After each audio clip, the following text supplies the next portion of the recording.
Welcome to my 30-day beginner's challenge and beyond.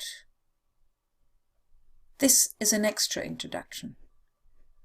Since I made this course, the 30-day challenge, updates. Could I do any updates? If I did, where do I put them? Would I put them within the 30 days? Well, that would sort of ruin the 30-day challenge, really. Because it was a challenge. 30 days, every day, one task. Not one task and a couple of updates. Should I make a new course? Well, I could do eventually, but at the moment I haven't got enough updates to make it a new course. So I made a compromise. And therefore, you are now welcome to the 30. Any updates I've put at the end of the course. So the challenge is still exactly the same as I planned it a few years ago. I'm not changing anything there. The lessons are the same. The layout is the same. Around a little bit. I felt like it. So this is what you get. The first section, just like in any of my other courses, is an introduction to Udemy. This is purely for new students who've never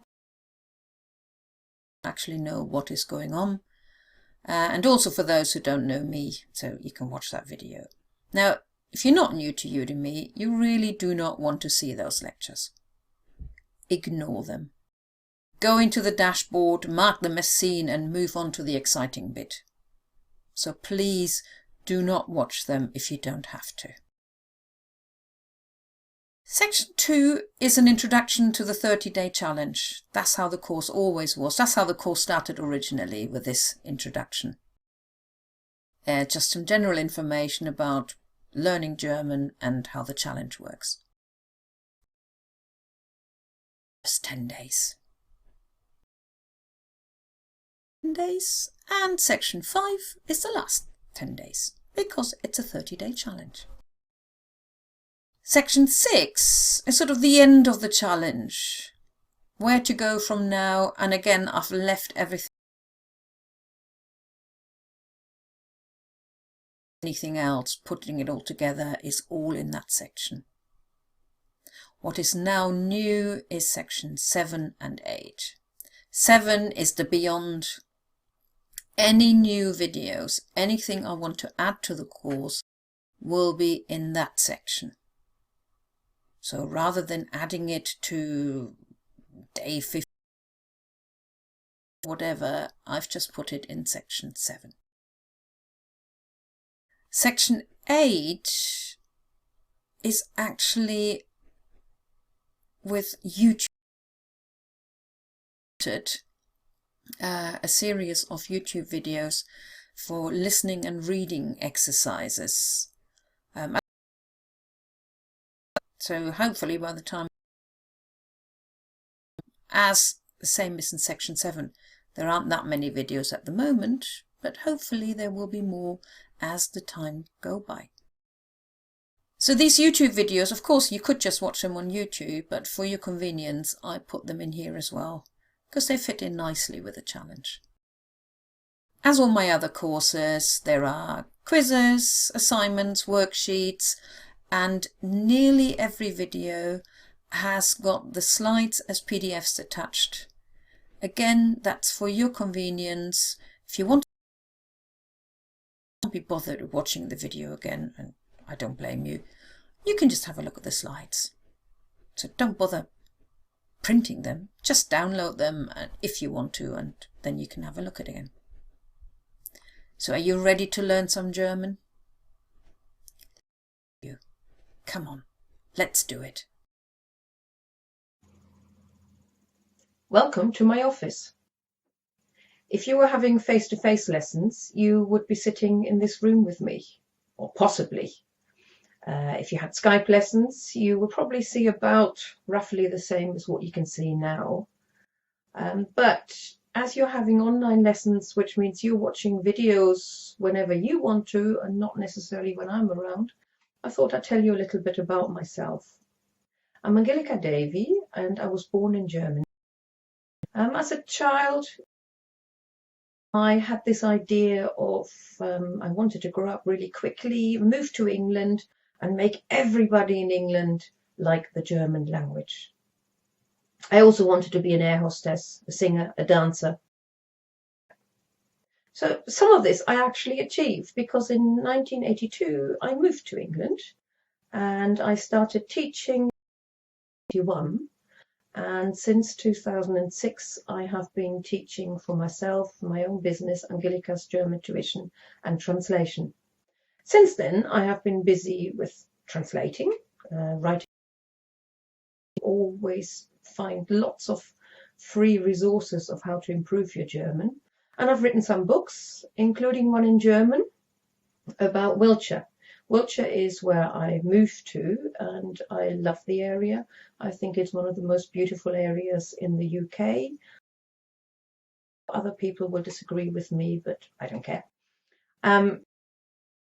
Nice to entice Germans to come over here and spend their holidays.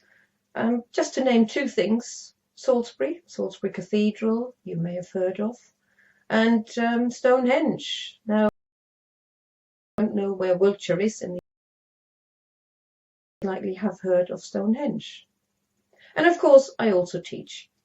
I teach private clients, I teach groups, I have business clients, I have people which I teach at my house, I teach people at their business premises, via children's. I have taught groups in nursery schools. Actually, the youngest child I've ever taught was 3 and the oldest person. And now I'm also teaching online on Udemy via video courses, and you're about to watch one of them. I hope you enjoy it. I hope you get lots out of it. If you have got any problems or questions, please do ask me. Otherwise, all I can say is... I'm a native German speaker and qualified teacher who's lived in the UK since 1982. I've been teaching German for over 20 years, but always face-to-face or via Skype. Looking at other books and courses, I'm always intrigued when they promise you to be fluent in a language in 26 days or whatever. I wouldn't do that because that would mean practicing for hours, possibly 24 hours a day. Total immersion in a new language is of course the best way to learn it.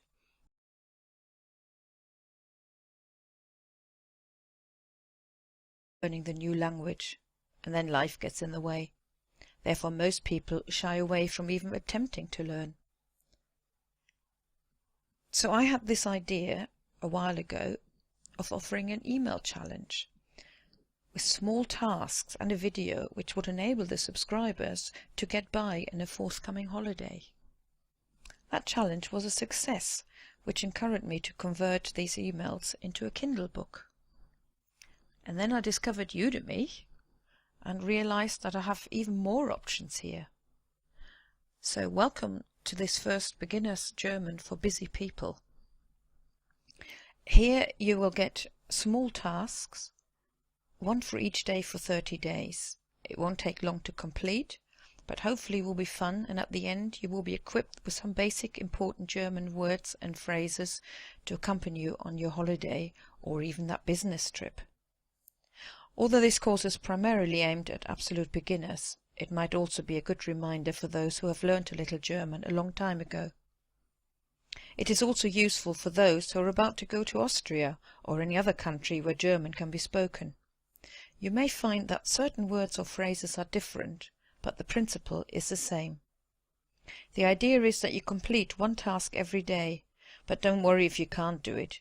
Just continue when you're ready, or do more than one challenge a day to catch up. Nobody's checking up on you, and if it takes longer, I won't slap your wrist. There is also some quizzes now in the Udemy course, which is different to the books. And ideally, I'd like you to do them the following day. Even if you're doing more than one challenge, leave 24 hours in between the two, between doing the lecture and then doing the quiz, to really see whether you remembered any of it.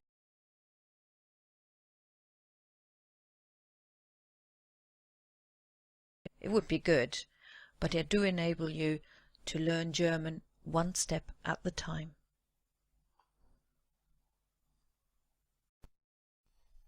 Greetings and hello to day 1. And that is exactly what you will learn today, how to greet people. In the morning, you can say Guten Morgen. You can say that until about midday, but from 10 o'clock onwards, you can also say Guten Tag, which you can use all day, but it is usually used in the afternoon as there is no equivalent to good afternoon. In the evening, you will say Guten Abend. A more informal greeting is Hallo, or even Hi, or Ciao. The informal greetings always depend on when you are in Germany, what's fashionable at the time. If you go to southern Germany, Bavaria, or even Austria, you will hear Grüß Gott. And in Switzerland, you would hear Grüezi. So to recap all those words again, good morning is Guten Morgen, and I repeat, Guten Morgen, and I let you say it. Good. Good afternoon is Guten Tag, I repeat, Guten Tag, and your turn. Good evening is Guten Abend, I repeat, Guten Abend, and your turn. I don't think you'll have any problems with the next one. Hello is Hallo, and you can say that. Hi, I don't think I need to explain. Ciao, Grüß Gott, Grüezi. You most of the time aren't really expected to reply back like that, but it is nice to know if you hear it that that's what they mean. So today's task, write the new phrases into your notebook. Practice saying them in German during the day. Or you could message me here or even send a tweet with the hashtag 30dayGerman added to your tweet. And that's it for today. Have fun. I'll see you tomorrow. Guten Morgen. Or is it afternoon already? Then, Guten Tag. Unless you don't watch this until the evening. In that case, Guten Abend. Anyway, Hallo. I'll send you my greetings today too. Your first task today is to greet back. So say hello to me in any form you wish. Good, you remembered. Today we'll learn how to introduce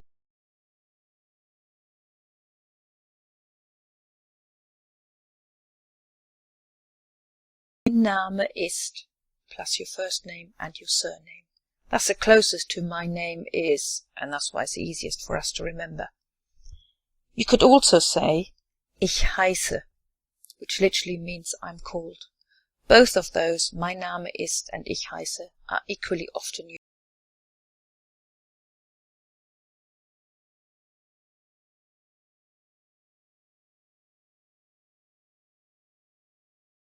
A lot more formal than we are, and by using both names you give the German the chance to be as formal as they wish to be. If I were to introduce myself by saying Ich heiße Angelika Dave,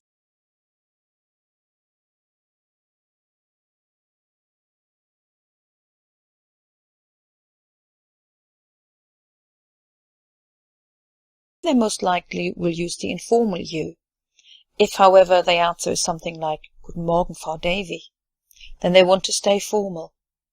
As we're assuming you want to go to Germany on holidays and will be spending your time in hotels and with people you don't know and most likely not see again, we will stick to the formal you in this course.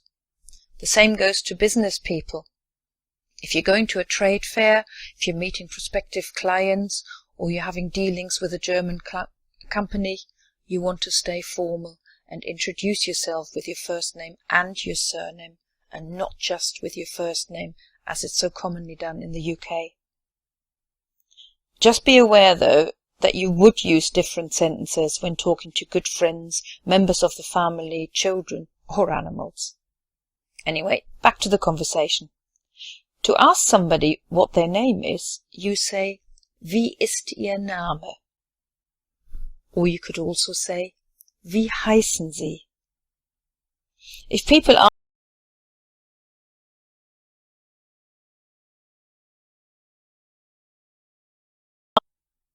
now we all need is the word for Mr. and Mrs.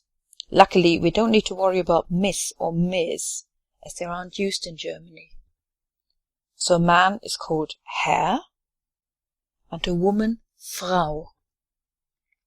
And that's it. You can have your first mini conversation. For example, I may ask you, Guten Morgen, wie heißen Sie?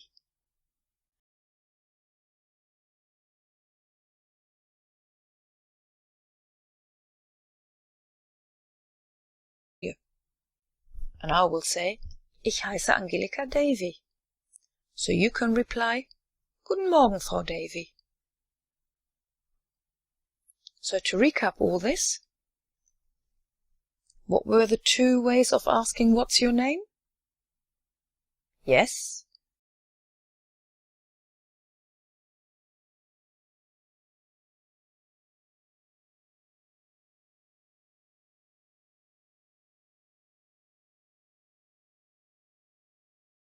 I repeat, wie heißen Sie?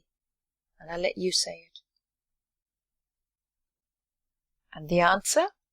Either mein Name ist, mein Name ist. So go on, tell me your name. Or if you prefer, ich heiße. Ich heiße. So just to practice it, say that one as well. By the way, that funny letter which looks like a capital B is the SZ. It's a sharp S sound. If you check in lecture 4 again, where I've written a little bit about those extra letters, you'll see how to write it as well. Mr. was, yes, Herr. And Mrs. Frau. And Miss? We don't need it. So today's task, write the new phrases into your notebook, practice saying them. Get on your family's nerves again by asking them their names and telling them who you are, of course in German. Alternatively, you can message me here, or you can send me a tweet. If you add the 30-day German hashtag to it, I will get it. Welcome to day 3. Today you will learn how to say where we come from. But first answer my question. Wie heißen Sie? Did you remember your answer? Yes? Great. If not, quickly check day 2 again. Anyway, today we're looking at the following question. Woher kommen Sie? Where do you come from? So I'll say it again. Woher kommen Sie? And I'll let you have a go. Good. When somebody asks you, woher kommen Sie? Your answer will be, ich komme aus, and then you name the country. So I come from plus the country. Ich komme aus England, which is England. England. Schottland, Scotland. Schottland. Wales is easy, because Wales is Wales. Irland, which is Ireland, Irland. Nordirland, Northern Ireland, Nordirland. You can tell I live in the UK because I've covered all the UK countries. I am adding also America, which is America. Canada, which is Canada. Now I know that's not really covering all the countries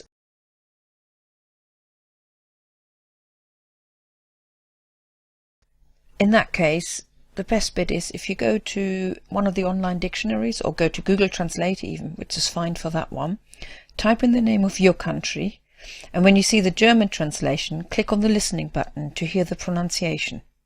So then you can say, Ich komme aus plus your country. I've also added the 3 German-speaking countries. I doubt you will need to say it, but you may hear them saying it, so at least you know where they're coming from. So if somebody says, Ich komme aus Deutschland, then they're Germans because they come from Germany. Ich komme aus Deutschland. Ich komme aus Österreich, which is Austria. Österreich. Ich komme aus der Schweiz, which is Switzerland. Der Schweiz. Now, Switzerland is one of the few countries where in German you need to say the gender beforehand. There are only about a handful, and Switzerland is one of them. I don't want to go into the grammar, so for the time being, just remember that if people come from Switzerland, they would say, Ich komme aus der Schweiz, rather than just Schweiz. Today's task, write the new sentences into your notebook. Practice asking people where they come from and give your own answer. Get on somebody's, or maybe even everybody's, but that's at your own risk. Nerves by asking them where they come from, as before, in German, of course. And finally, und Sie? Woher kommen Sie? Go on, answer me. Welcome to day 4.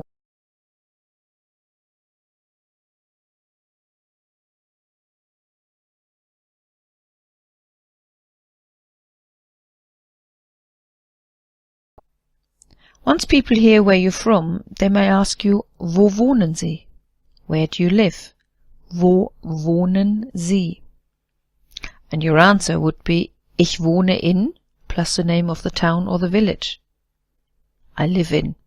So my answer, for example, would be, Ich wohne in Devizes. Chances they've never heard of your place. Certainly haven't heard of Devizes. So they would say, Wo liegt das? Wo liegt das? Where is it? Literally actually means where does it lie? Or where is it situated? And you would say, in der Nähe von, which is near and then another place. In der Nähe von. To give you an idea, this is a conversation I often have with Germans. They hear that I live in England, so they say, Wo wohnen Sie? And I say, Ich wohne in Devizes. Never heard of it. So they say, Wo liegt das? So I think of a bigger town and I say, in der Nähe von Salisbury. And I get a blank stare. In der Nähe von Swindon. Still a blank stare. In der Nähe von Bath. And I think, surely they must have heard of Bath and Salisbury. No, blank stares. In der Nähe von Stonehenge. Ah, Stonehenge.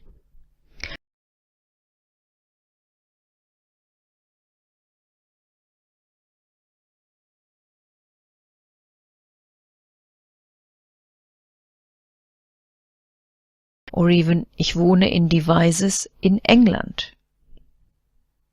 Now when I teach yesterday's task and today's task, or the questions and answers in lessons, people often ask me when to answer with the name of the country or the town. My answer is, do it like you would do in English. If a German asks you in Germany where you are from, then you answer with, Ich komme aus England or any other country. If a German asks you the same question, say for instance here in England, I mean they may be really grateful to found an English person who speaks German, then your answer with Ich komme aus and then name the town, or Ich wohne in plus the town, or even Ich wohne hier in plus the town, so I live here in whichever town you are. If you are in Germany and want to tell people where you're from, you could combine the two sentences by saying Ich komme aus, like I said there, Ich komme aus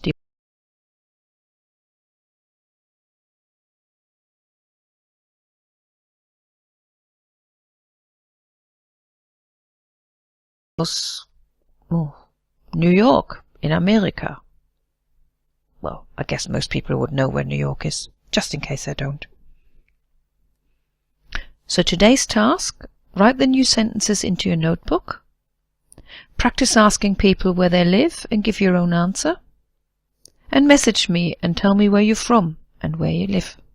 Or you can tweet me with the 30-day German hashtag. Guten Tag and welcome to day 5 or lecture 10. After only 4 small tasks, you can now greet somebody, introduce yourself and tell people where you're from. Have a go. Try it without looking it up, and only if you're stuck, check out days 1 to 4. How did it go? You remembered it? Well done. You couldn't quite remember it. Don't worry. With practice, it will stick. Today, we will only learn 4 small words. Yes, no, please, and thank you. I know that's 5 words in English, but only 4 in German. Yes is ja. Ja. No. Nein. Nein. Please is bitte. Bitte. And thank you. Danke. Danke. I'll repeat them again and leave a little gap for you to say it as well. Ja. Nein. Bitte. Danke. Now you can also say Ja, bitte, yes please, if somebody's offering you a coffee and you would like to accept it. So I'll say it again, Ja, bitte. And you can say Nein, danke, if you don't want one. No, thank you. Nein, danke. And that was it already. So today's task, write the new words into your notebook. Practice saying the words. Maybe from now on, if a family member asks you whether you want a coffee or anything else to drink, maybe you'd like to answer them in German. And if you need to practice the first few lessons again, please do, but don't stress. It's got to be fun. Welcome to day 6. Today we're learning one important sentence. Sprechen Sie Englisch? Do you speak English? Sprechen Sie Englisch? After you've given answers in German, it is possible that the German person continues talking to you in German and you haven't got a clue what they said. Quickly throw in Sprechen Sie Englisch before it gets too embarrassing. This is a very useful sentence for lots of situations. If you have lost your confidence and you don't dare say anything in German, by just politely asking them, Sprechen Sie Englisch, you're showing the German person that you are aware of your shortfalls, but you're making an effort, which is far better than barging in and shouting in English, which of course none of you would do, right? You may also hear the question, Sprechen Sie Deutsch? Do you speak German? Sprechen Sie Deutsch? After yesterday's lesson, you can already answer with Nein or Ja, but we can make it a little bit more polite. Nein, leider nicht. Nein, leider nicht. I'm afraid not. Although I do hope that you rather use the answer on the right. Ja, ein bisschen. Ja, ein bisschen. Yes, a little bit. Many Germans are eager to practice their English with you, but not everybody speaks English, and even those that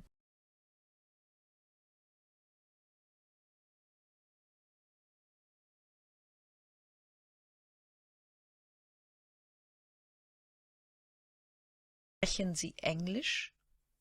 Sprechen Sie Englisch? Sprechen Sie Deutsch? Sprechen Sie Deutsch? Nein, leider nicht. Nein, leider nicht. Ja, ein bisschen. Ja, ein bisschen. and then practice saying these sentences. Now, you may not be English, although you're listening to this course in English. If you would rather ask a German whether they speak your own language, then change the English in the sentence "Sprechen Sie Englisch" into your own language. If you need to know how to pronounce that word, find one of the online dictionaries that have a listening button as well, so that you can hear how to pronounce your language in German. And I'll speak to you tomorrow. Welcome to day 7. Yesterday we learned how to reply to the "Sprechen Sie Deutsch" question. What was your answer again? Hopefully you said "Ja, ein bisschen." You didn't? Well, then maybe today is a good day to look at several ways of saying sorry or excuse me.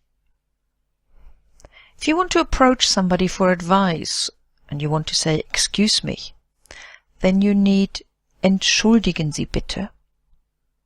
Entschuldigen Sie bitte. I'll say it again. Entschuldigen Sie bitte. Or you can use the shorter version and just say Entschuldigung. Entschuldigung. You can use either of those, but don't mix them.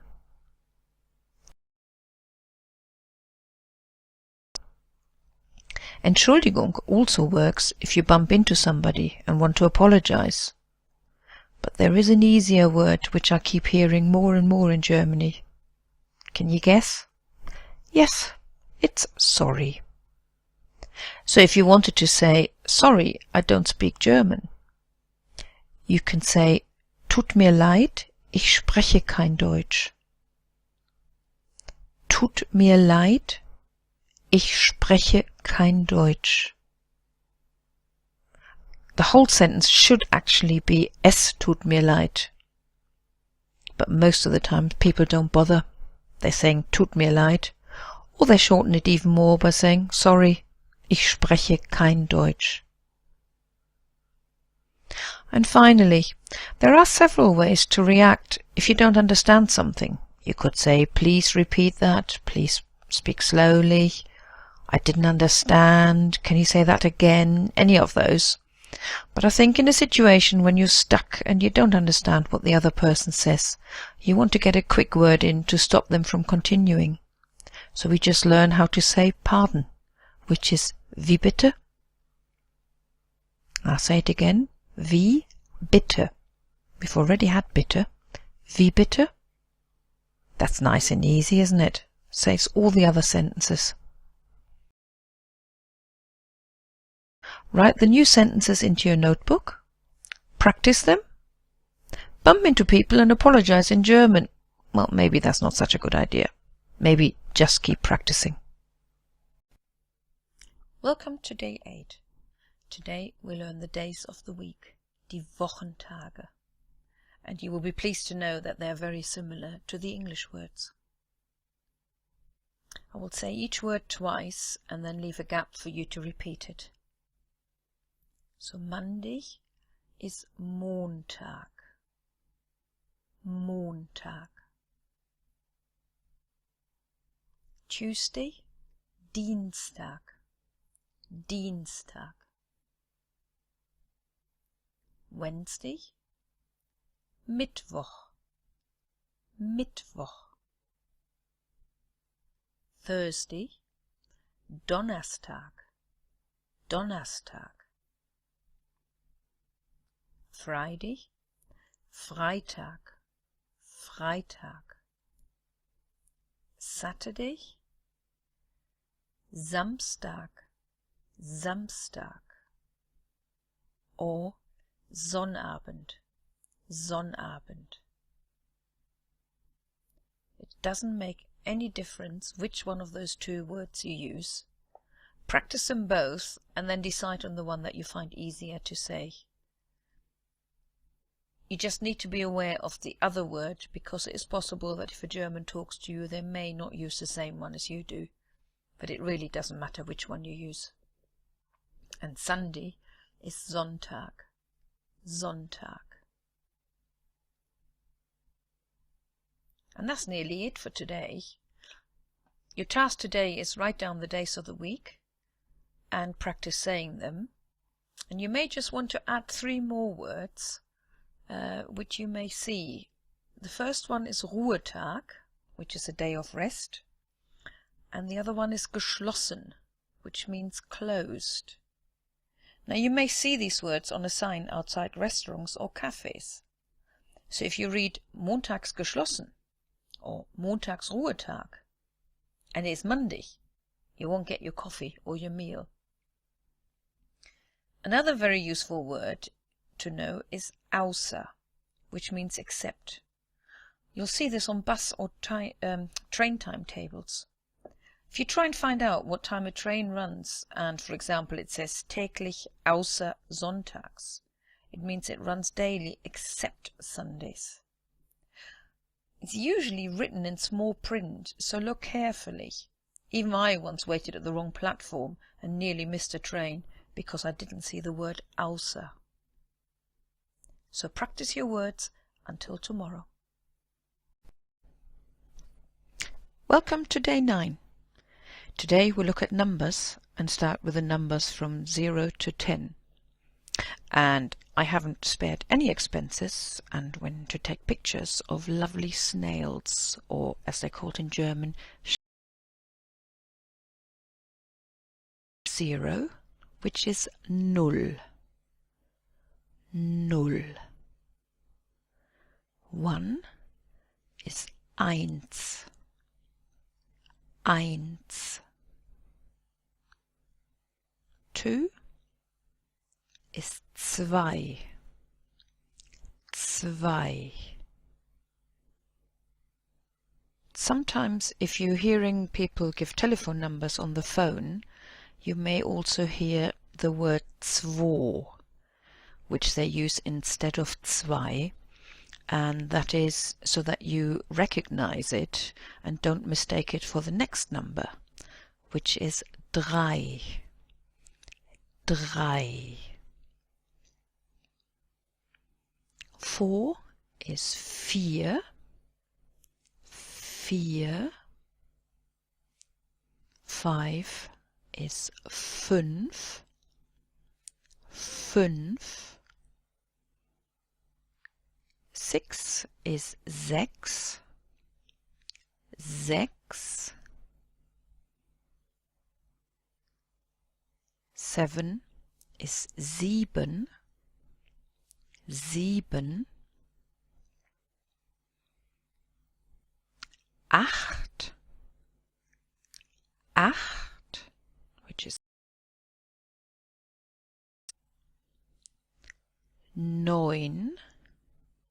9, which is 9.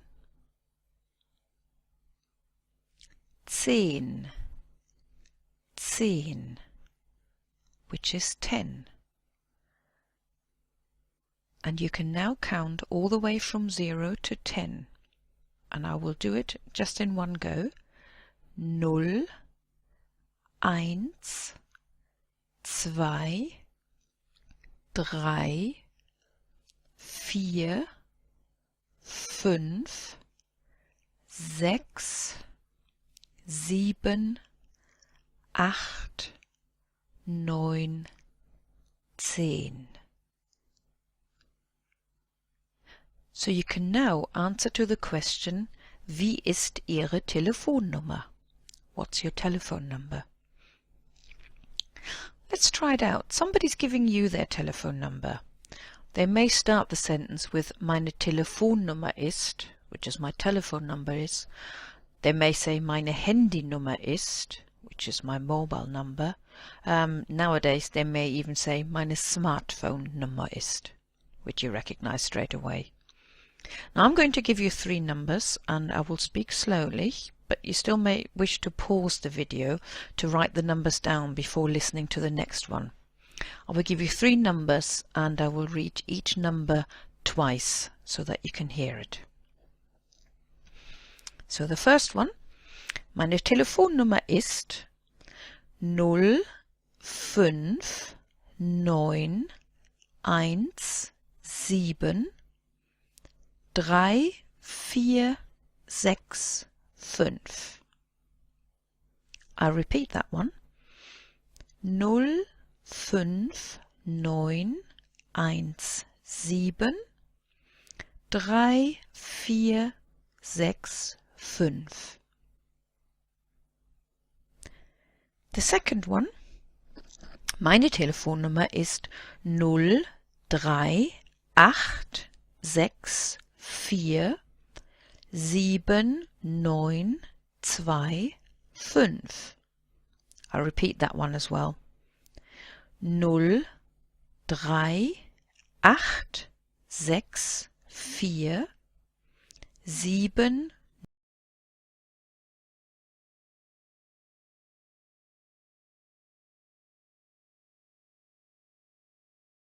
Telefonnummer ist 0, 4, 3, 2, 8, 8, 6, 1, 3. And I repeat, 0, 4, 3, 2, 8, 8, 6, 1, 3.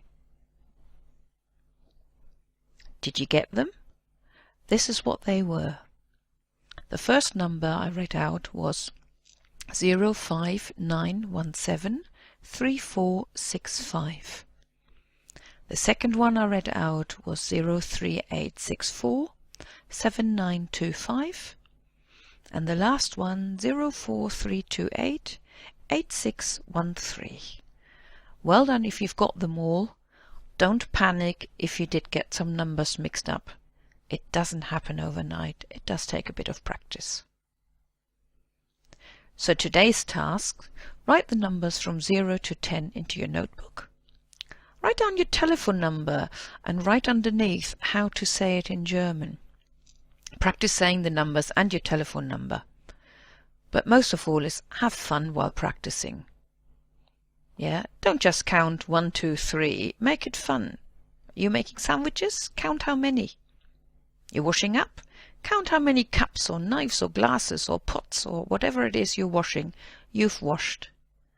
Don't sit there and go 1, 2, 3, 4, 5, unless you're counting sheep and you're trying to go to sleep. Have fun. Welcome to day 12. I hope all those different gender bits yesterday didn't confuse you too much. People always ask me, how can a station be masculine or a pub feminine? It's not the item that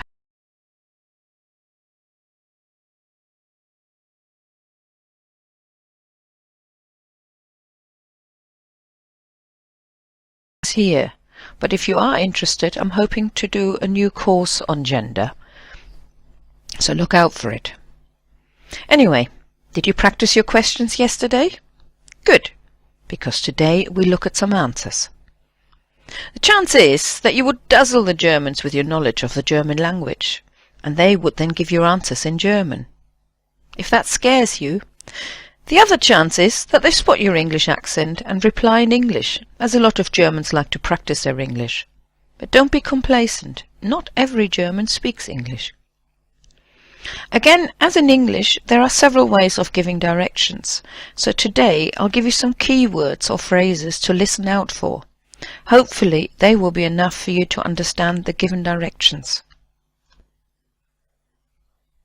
They would start the sentence with gehen Sie, if you're walking, or fahren Sie, if you're driving. Links, left. Rechts, right. Geradeaus, straight on. Die erste Straße links, the first street on the left. Die zweite Straße rechts, the second street on the right. Die dritte Straße, the third street. Die vierte Straße, the fourth street. So you could hear die zweite Straße links, die dritte Straße rechts. or any combination like that. I don't think we need to go any further, because I think you would have lost count if you needed to count any more streets. But you still need auf der rechten Seite, on the right-hand side, auf der rechten Seite, or if things are on the left-hand side, auf der linken Seite. Auf der linken Seite. Let's do some listening exercises. I'm giving you some directions and I will read them twice each time, but feel free to stop it, pause it, rewind it as many times as you wish. So imagine you're looking for the bank. Wo ist die Bank? And the instructions you get are: Gehen Sie geradeaus, dann nehmen Sie die 3. Straße rechts. Die Bank ist auf der rechten Seite. And I'll repeat that a little bit slower. Gehen Sie geradeaus, dann nehmen Sie die 3. Straße rechts. Die Bank ist auf der rechten Seite. Did you hear the keywords? Gehen Sie geradeaus, go straight on, dann nehmen Sie die 3. Straße rechts and take the 3rd street on the right. Die Bank ist auf der rechten Seite. The bank is on the right-hand side. Another one? You're looking for the cathedral, der Dom. Der Dom? Ja, da gehen Sie hier geradeaus, dann die 3. Straße links und dann die 1. Straße rechts. Der Dom ist auf der linken Seite. I'll repeat that one a bit slower. Der Dom? Ja, da gehen Sie hier geradeaus, dann die 3. Straße links und dann die 1. Straße rechts. Der Dom ist auf der linken Seite. Did you hear the keywords? Der Dom, ja, da gehen Sie hier geradeaus. The cathedral, well, you go straight on here. Dann die 3. Straße links, then the 3rd street on the left, und dann die 1. Straße rechts, and then the 1st street on the right. Der Dom ist auf der linken Seite. The cathedral is on the left-hand side. Let's do one more. You're asking for the chemist. Wo ist die Apotheke?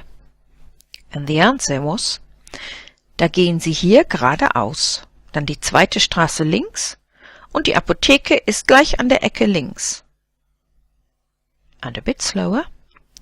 Da gehen Sie hier geradeaus, dann die 2. Straße links und die Apotheke ist gleich an der Ecke links.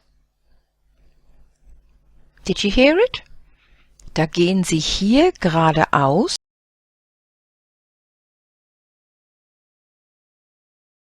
links, then the 2nd street on the left, und die Apotheke ist gleich an der Ecke links, and the chemist is straight away at the corner on the left.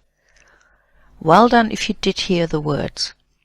Don't panic if you're still learning them. So the new phrases you've learned today are: Gehen Sie, go, fahren Sie, drive, links, left, rechts, right, geradeaus, straight on, die 1. Straße links, the 1st street on the left, die 2. Straße rechts, the 2nd street on the right, die 3. Straße, the 3rd street, die 4. Straße, the 4th street, auf der rechten Seite, on the right-hand side, und auf der linken Seite, on the left-hand side. Today's task is: write the new phrases in your notebook and use any map and see if you can give very basic directions to a place in German. And see you tomorrow. Welcome to day 13.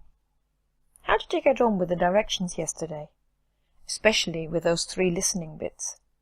Did you hear and understand the important words? Good. So if you need to find the way to a cafe or a pub, hopefully you won't get lost, because today we look at asking for some drinks. Most times you start the sentence with Ich möchte, I would like, and then you add what you want. Now there is one slight difference. Do you remember in day 11 when we said that one was ein or eine? Now that applies to when the noun is the subject, the main part of the sentence. Now if you like something, you are the subject of the sentence, and whatever it is you want is the object. Anything that you want which in German has a masculine noun, do you remember, der or ein, needs to be changed when it's the object. So instead of ein, you need to say einen. If the noun is feminine or neuter, it doesn't change.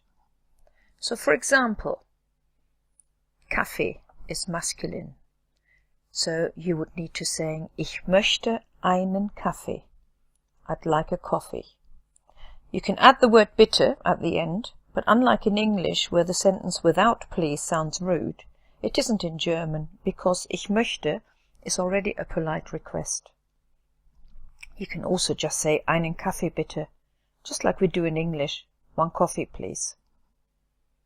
Or you could say eine Tasse Kaffee, especially if maybe you want more cups, so that would be zwei Tassen Kaffee. Just as an aside, if you are wondering about the writing on the cup, Osnabrück is a town in Germany and I was born not far from it. I found the cup actually in a charity shop. That's just an aside. So let me give you some other examples. Ich möchte einen Eiskaffee. Or in this case actually we had two. Zwei Eiskaffees. Ich möchte einen Tee. Or ich möchte eine Tasse Tee. The writing on this pot is Schüttorf, which is a town in Germany, in northern Germany, and that's where I come from. Ich möchte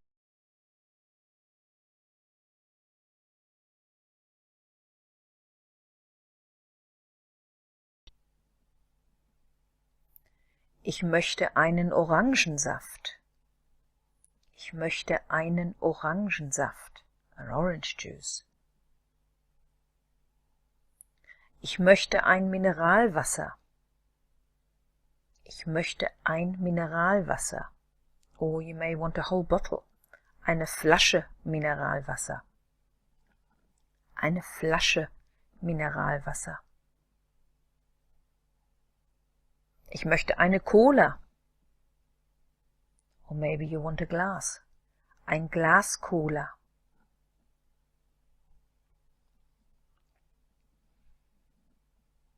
Maybe you want something alcoholic. Ich möchte ein Glas Rotwein. Or maybe you want a bottle. Ich möchte eine Flasche Rotwein. Ich möchte ein Glas Weißwein. A glass of white wine. Ich möchte ein Bier. If you want a beer. If you're just asking for ein Bier, you get your standard sort of half a pint glass. If you rather have a big one, you would need to say ein großes Bier. A can is eine Dose. Eine Dose. A bottle, eine Flasche. Eine Flasche. A glass, ein Glas. Ein Glas. To read. Ich möchte is I'd like. Ich möchte. Einen Kaffee. One coffee. Einen Kaffee.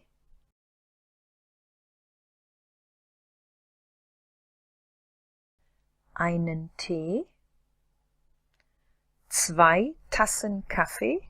If you want 2 cups of coffee, or add any other number. 2 Tassen Kaffee, ein Kännchen Kaffee, or ein Kännchen Tee, if you want a pot of coffee or tea, einen Eiskaffee, ein Eiskoffee, einen Eiskaffee, eine Cola, a Coke, ein Mineralwasser, a mineral water, einen Orangensaft, an orange juice, Rot, Weißwein, white wine, ein Bier, a beer, eine Flasche, a bottle, ein Glas, a glass, und eine Dose, a can. So now you can ask for a glass or a bottle of wine, a cup or a pot of coffee, a can, a bottle, or a glass of Coke. Today, book. Ignore any that you know you're never going to buy anyway. Add any other drinks you might want to ask for. Make sure again you get the correct gender. I'll give you one little tip. All alcoholic drinks are masculine except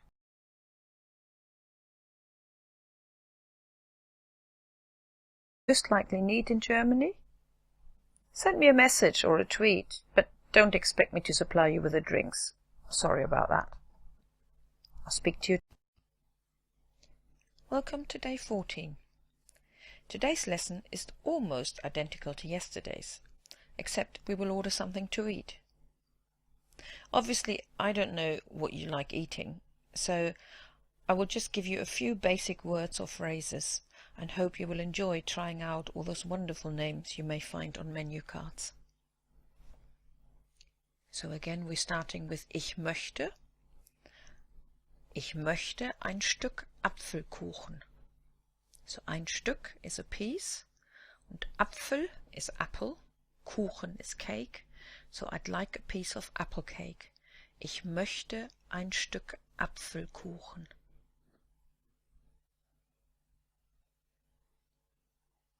Ich möchte ein Stück Schokoladentorte. By the way, I suggest, if you haven't eaten yet, you pause the video, have something to eat first, otherwise you will be extremely hungry at the end of this. Ich möchte ein Stück Schokoladentorte.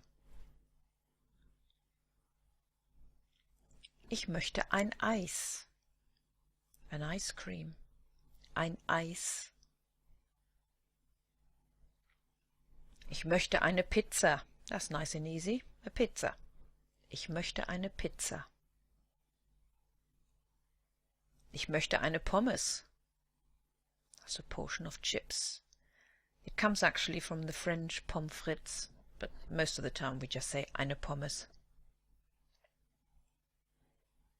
Ich möchte eine Bratwurst, the one item of food the Germans are so famous for.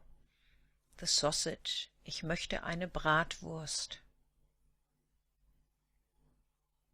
Ich möchte einen Salat.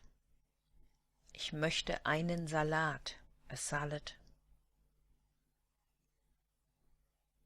Ich möchte ein Sandwich. Don't think you need to guess what that one is. A sandwich?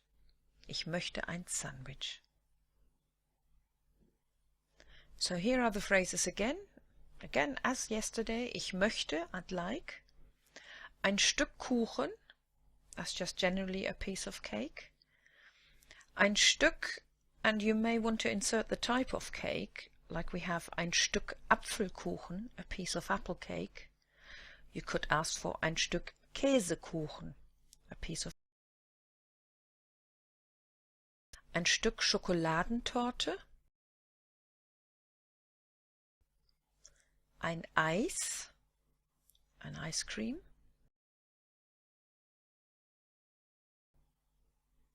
eine Pommes, eine Bratwurst, einen Salat, ein Sandwich. So today's task: write the new phrases into your notebook, practice those phrases and add any other ones you know you will need, and as before, ignore any if you know you're definitely not going to eat it. Tell me your orders in a message or a tweet, but again, don't expect me to supply you with those meals either. I'll speak to you again tomorrow. Welcome to day 15. Yesterday I told you to use your dictionary to look up items you'd like to try and eat in Germany. Today I'd like to ask you to look up some even more important words. Items you don't like to eat, or, even more importantly, items you are allergic to. If, for instance, you don't like garlic, make sure you know that garlic is Knoblauch in German, so that you can avoid it. If, however, you are allergic to, say, nuts, it is important that you know that nuts are Nüsse. Now, any allergic things, if you need to say, I'm allergic to, you need the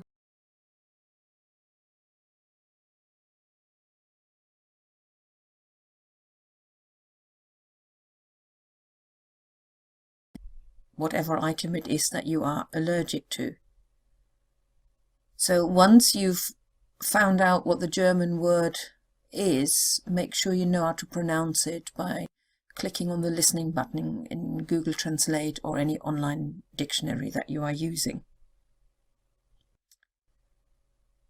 But if you just don't like something, you could also use kein plus whatever. Now, a little bit of grammar here. In English, of course, you're just saying no and then you add the word. As you've probably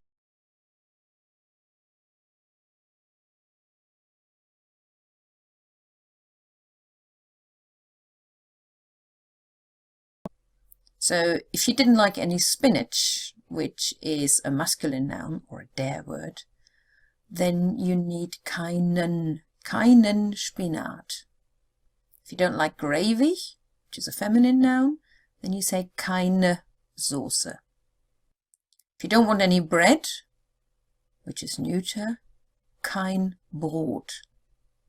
If you don't want any meat, kein Fleisch. And if you don't want any nuts, not because you're allergic, just because you don't want them, then keine Nüsse will be enough. And if you find this keinen, kein, or whatever it is too daunting, just say kein. You'll get away with it.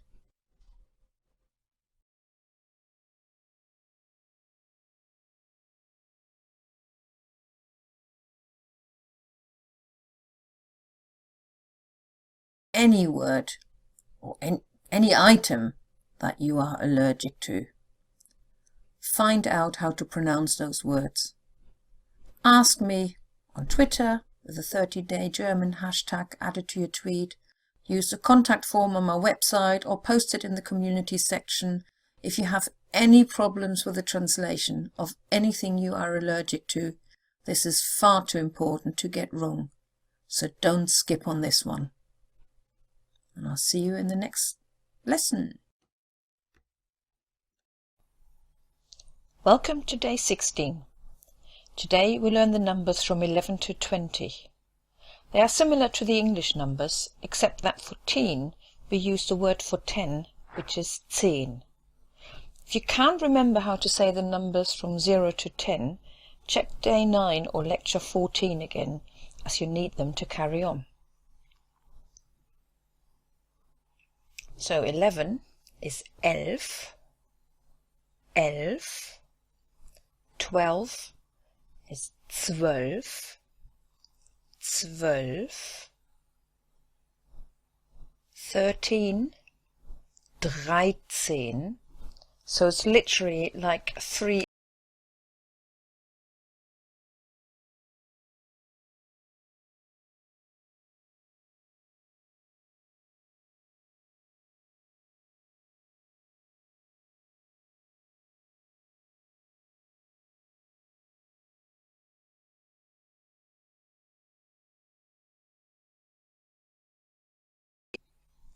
16, 16, 16.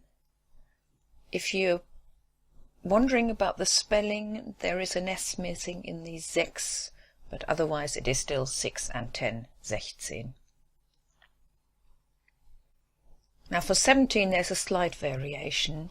7 is 7, but 17 is 17. 17. 18, 18. 18.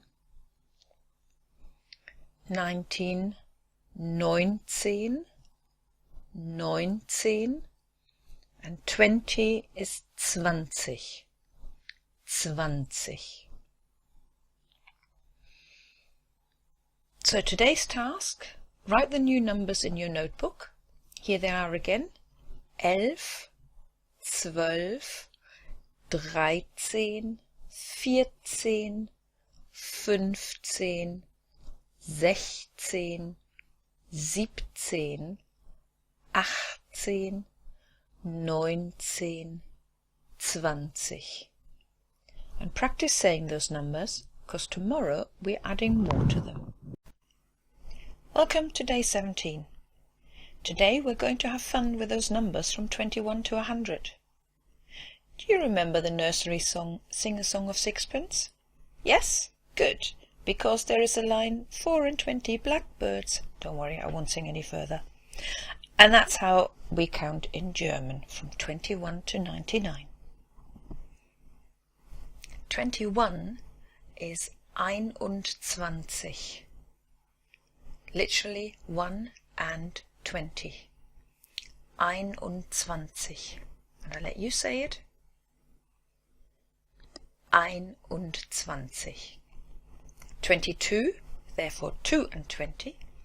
22. I repeat. 22. Your turn. 23, 23. I repeat, 23. And your turn. 24, 24. 24. You go. 25, 25. 25. Let's hear it from you. 26, 26. 26. And your turn.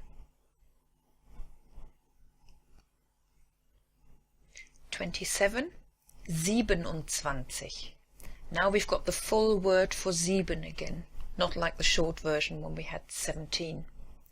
27. And you go.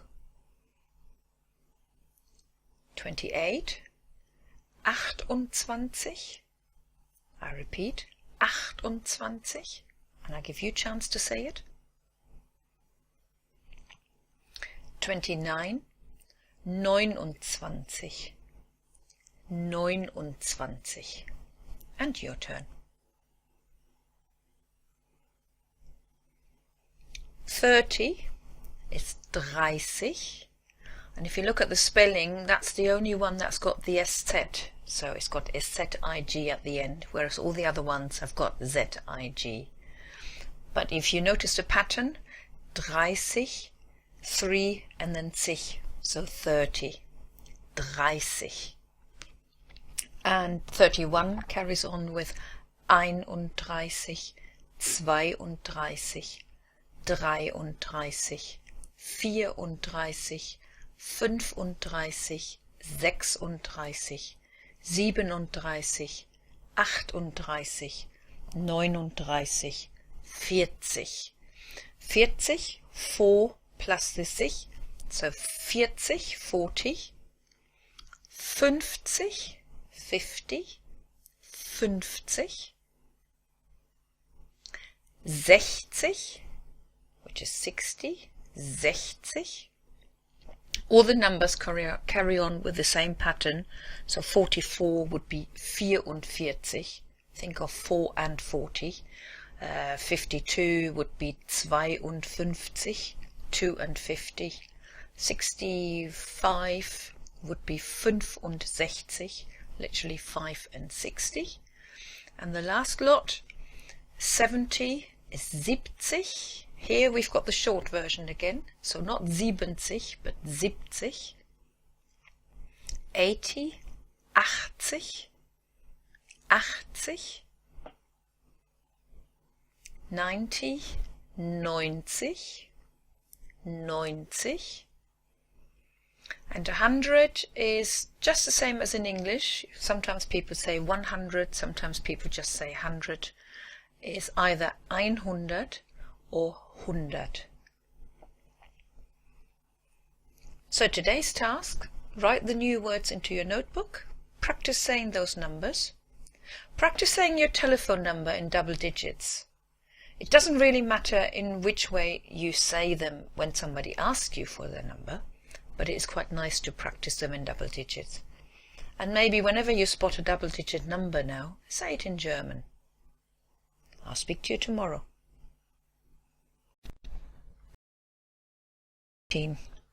Now that you can count to 100 and give your telephone number in either single or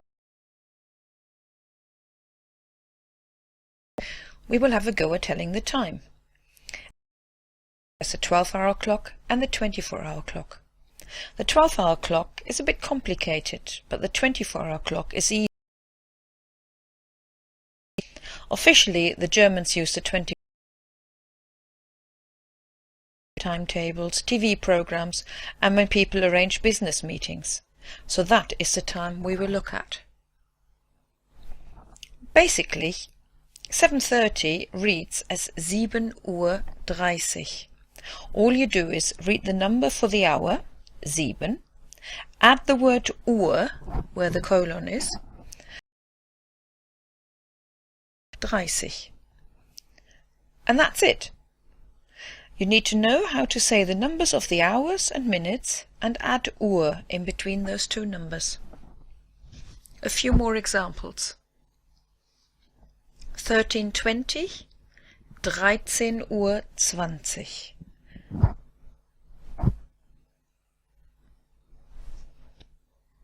2000, 20 Uhr. There are no minutes, so you don't need to say anything.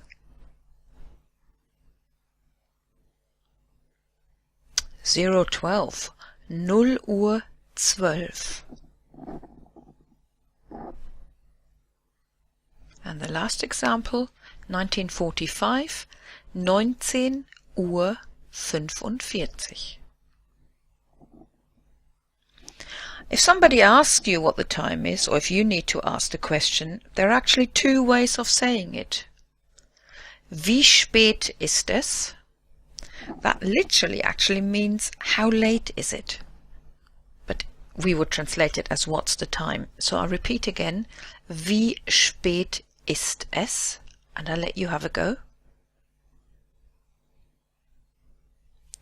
Or sometimes people say, wie viel Uhr ist es? That's a bit like, how many hours is it? Again, we don't say that in English. So both of those sentences really mean, what's the time? I repeat that one. Wie viel Uhr ist es? And I'll let you have a go. Now it doesn't matter in the slightest which one you use. So if you want to memorize one, choose the one that you like best. I'm going to give you a few examples now, and I want to see whether you hear what the time is. So are you ready to listen to the first one? Es ist 16 Uhr. Es ist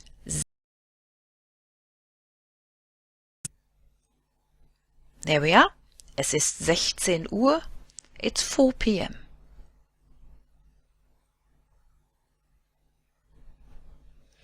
Es ist 12:39 Uhr. Es ist 12:39 Uhr. Did you get that one? It is 12:39, so nearly 20 minutes to 1 in the afternoon. One more. Es ist 5 Uhr. Es ist 5 Uhr. And that's 5 o'clock in the morning. 5 a.m. Es ist 5 Uhr. Another one for fun.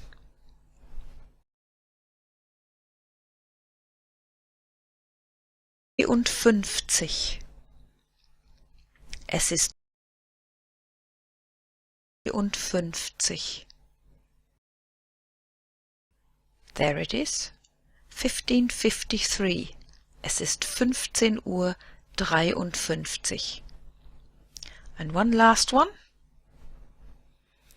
Es ist 11 Uhr 56. Es ist 11 Uhr 56. There we are, 4 minutes before lunchtime. 11 Uhr 56. So today's task, make some notes about the 24-hour clock. Write down the one sentence that you want to remember to ask about what time it is, and practice saying the time. Welcome to day 19.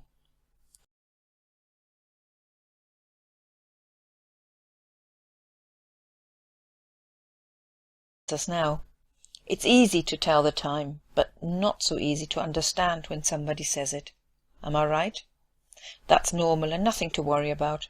You'll find that with practice it does get easier. Anyway, today we'll continue with our number practice by checking out prices. First of all, if you want to find out how much something costs, there are more than one way to ask that question.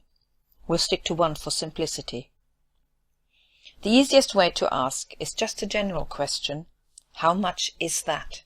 Was kostet das? Was kostet is how much does something cost? And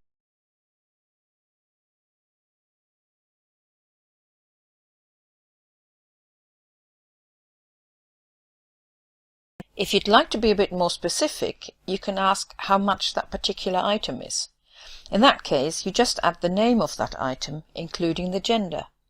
For example, if you want to know how much the wine is, you would say, Was kostet der Wein?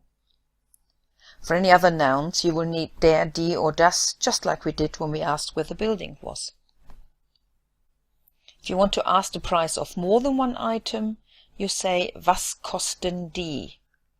Which is, how much are the? And in plural it's always die, so was kosten die plus the plural word of the item.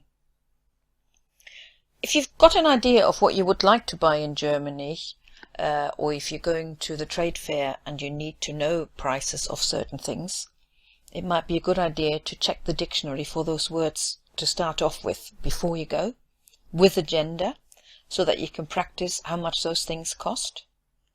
If you're using an online dictionary, most of them have got the pronunciation guide as well.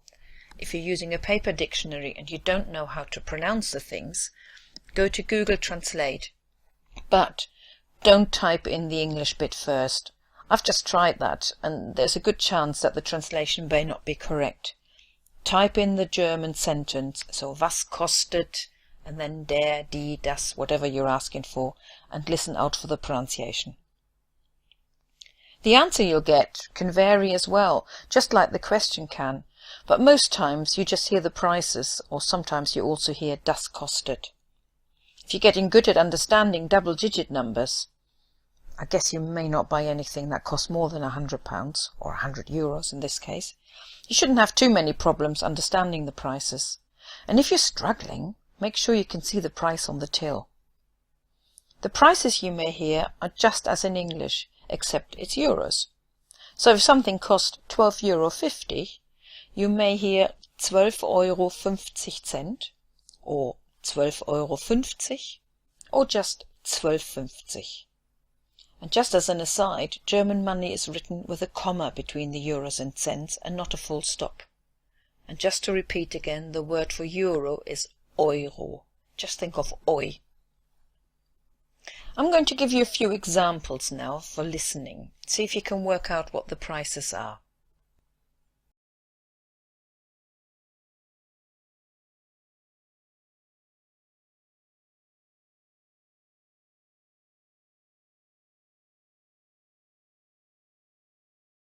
I repeat that one. Der Käse kostet 3,25 Euro. Was kostet der Käse? 3 Euro.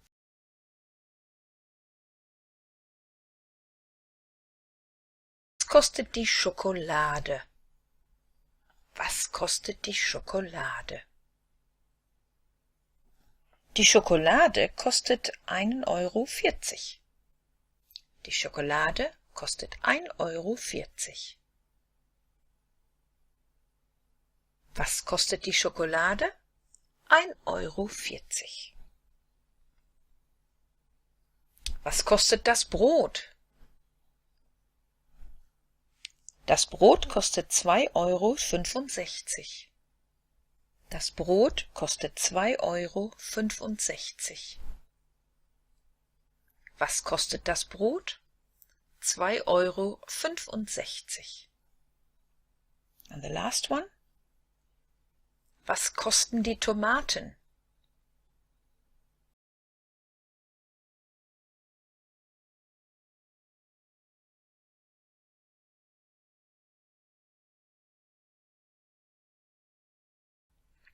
Was kosten die Tomaten? 1,79 Euro.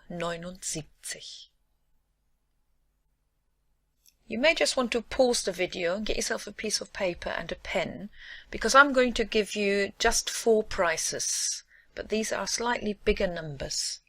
See if you can work out what they are. The first one is 12,36 Euro. And I repeat a bit slower. 12,36 Euro. The second one, 71,60 Euro. And I repeat, 71,60 Euro. The third one, 23,99 Euro. And I repeat, 23,99 Euro. And the last one, 42,17 Euro. And I repeat, 42,17 Euro.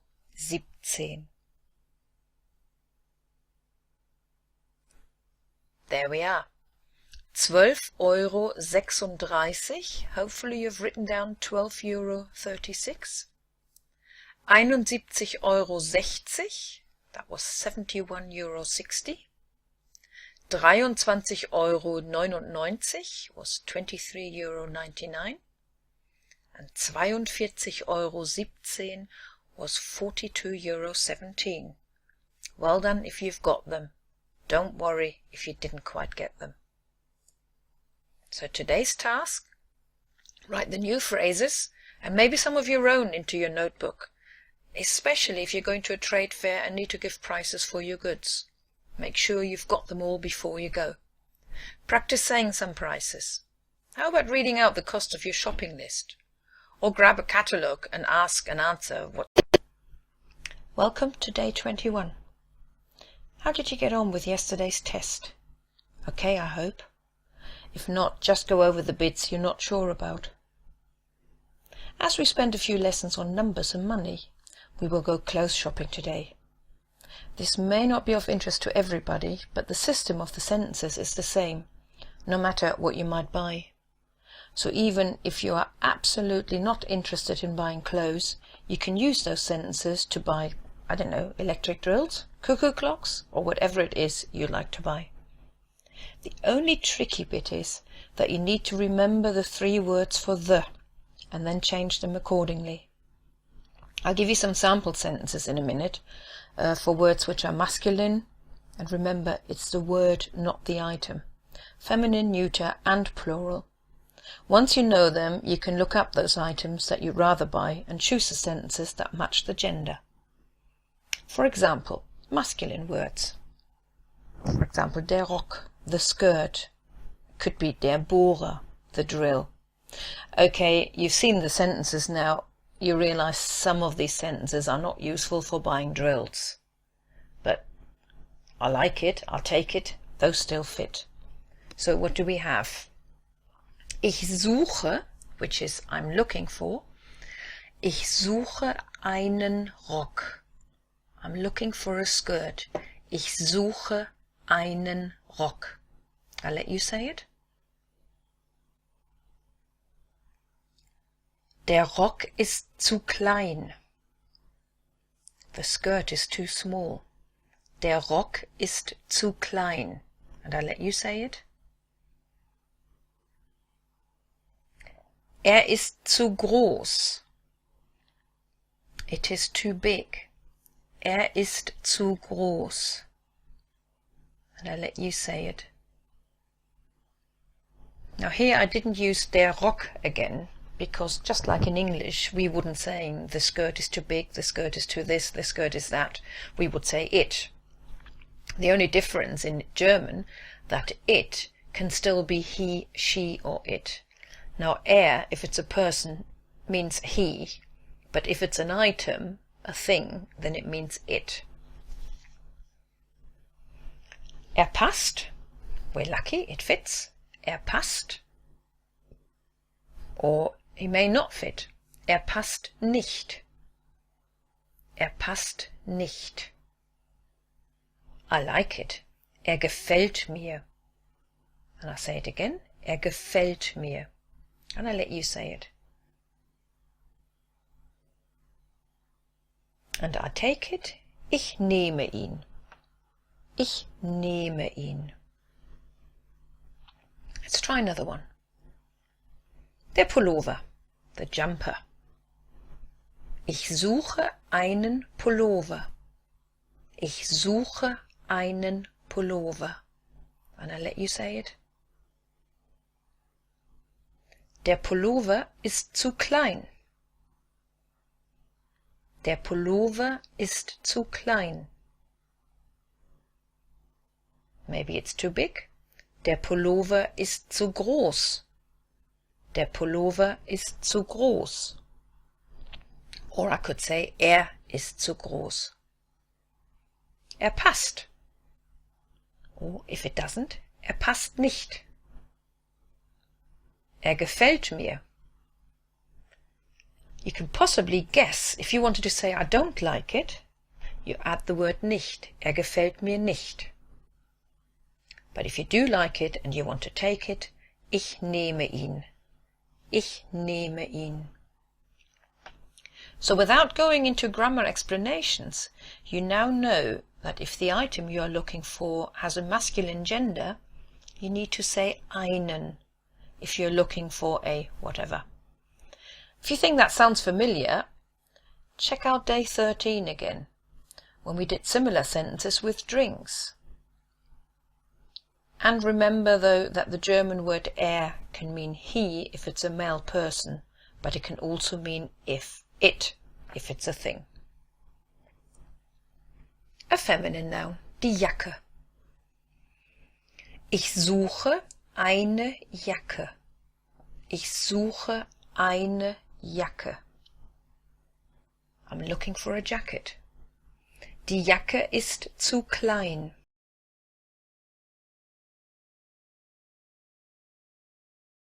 Klein, too short, too small. Sie ist zu groß. Sie ist zu groß. So now I'm using sie for it because it's a feminine noun. Sie can also mean she if you're talking about a person. Sie passt. It fits. Sie passt. Or maybe sie passt nicht. Sie gefällt mir.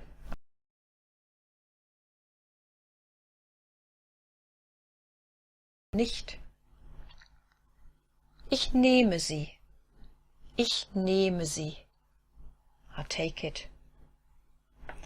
Another feminine one. This is a bit tricky. Die Hose or die Jeans. Now, it's tricky because in German, trousers are singular, whereas in English, they are plural. So we are using the sentence, ich suche eine Hose. Now in English we wouldn't say, I'm looking for a trouser. So, ich suche eine Hose. And we've got the same sentences again. Die Hose ist zu klein. Sie ist zu groß. Sie passt. Sie gefällt mir. Ich nehme sie. As you can see, if you're looking for something that has a feminine gender, you need eine, and the it in this case is sie. Neuter nouns. Das T-Shirt, for example. Ich suche ein T-Shirt. Ich suche ein T-Shirt. Das T-Shirt ist zu groß. Das T-Shirt ist zu groß. Es ist zu klein. Es ist zu klein. Now, es is actually it, just like we have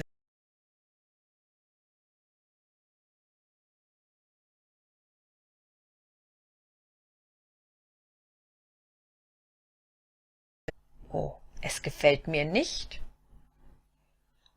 But if it does, you take it. Ich nehme es. And another example. Das Hemd, the shirt. And as you can see, the sentences are identical again. Ich suche ein Hemd. Das Hemd ist zu groß. Das Hemd ist zu klein. Es passt. Es gefällt mir. Ich nehme es. Plurals, the sentences aren't quite identical because we need for are and they. Ich suche Schuhe.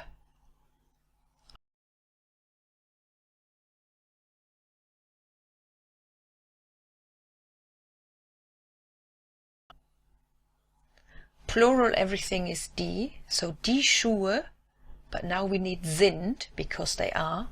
Die Schuhe sind zu groß. Sie sind zu klein if they're too small. Now the verb changes a bit as well. Sie passen if they fit. Sie passen nicht if they don't fit. Sie gefallen mir if you like them. Sie gefallen mir nicht if you don't like them. Ich nehme sie if you take them. A few other sentences. Wo ist die Kasse? Where is the till? If you are in a big department store, sometimes they're tricky to find.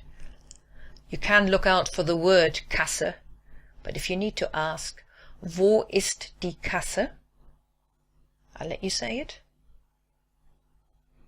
Or you may want to ask, wo kann ich zahlen? Where can I pay? I repeat, wo kann ich zahlen? Wo kann ich die Kleider anprobieren? Where can I try these clothes? Wo kann ich die Kleider anprobieren?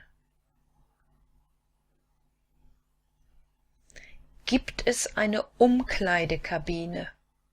Is there a changing room? Gibt es eine Umkleidekabine?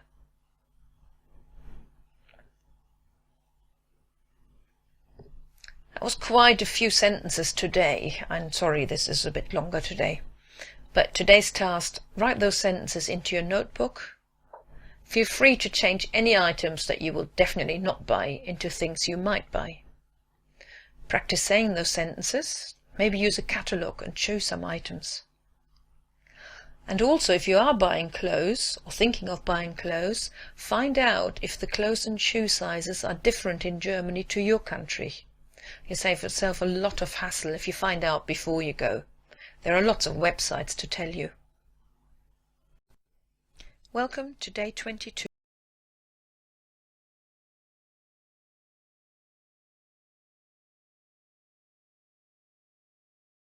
A blue shirt or grey trousers.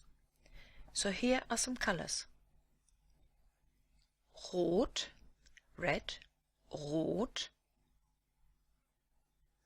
gelb, yellow, gelb, grün, green, grün, schwarz, black, schwarz, weiß, white, weiß, blau, bleu, blau, grau, grey, grau, lila, purple, lila, rosa, pink, rosa. They also use pink quite a lot now. Braun, brown, braun. Orange, orange, orange. If you wanted to state that something is a colour, then the sentence is easy and the word for that colour is just like you've learned it. So for example, der Rock ist blau. The skirt is blue. Die Jacke ist rot. The jacket is red. Das Hemd ist weiß. The shirt is white. Die Schuhe sind schwarz. The shoes are black. It gets more complicated when you want to say that, for example, you're looking for a white shirt. The ending of the adjective changes depending on the gender, and actually in other sentences it can change even more. It would take a lot of practice and revision to really understand all the different endings, not something we can cover in a few minutes a day. But I will make another course just for gender endings and adjective endings and things like this. I'll still give you the sentences for I'm looking for a coloured item so that you're aware of them. If you do find them easy, go ahead and use them. Alternatively, it might just be enough to understand what somebody else is saying. If you know your colours, you will hopefully hear them with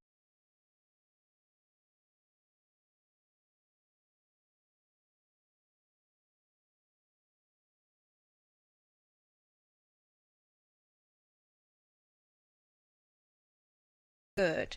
Now we've already had einen with the en, and you've noticed that the colour now adds an en as well, and that would go for any other colour. If you're looking for a red skirt, it would be Ich suche einen roten Rock. A red jacket, now that was the feminine sentence. Ich suche eine rote Jacke. We've already had eine for feminine words, now we're adding an e to the colour. Ich suche eine rote Jacke. If you're looking for a white shirt, there's your neuter word. Ich suche ein weißes Hemd. Ein, no other ending, but the colour now has an es, or any other adjective gets an es ending. Ich suche ein weißes Hemd. And if you're looking for black shoes, ich suche schwarze Schuhe.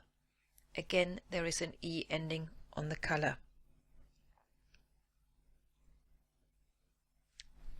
Today's task: write the colours and new sentences into your notebook. Practice the sentences. Don't panic. If these different adjective endings confuse you when in Germany, be rest assured that if you were to say, for example, Ich suche ein blau Rock, instead of the correct Ich suche einen blauen Rock, they will understand you anyway, because most of the times people will only listen out, in this case, for the two important keywords, blau and Rock, and you will get what you're looking for. I'll speak to you. Welcome to day 23. Once in Germany, you may wish to take the train to a different town. Here are some useful sentences to inquire about trains. Wann fährt der nächste Zug nach Berlin?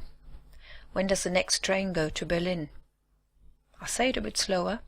Wann fährt der nächste Zug nach Berlin? And again at normal speed. Wann fährt der nächste Zug nach Berlin? Have a go saying it.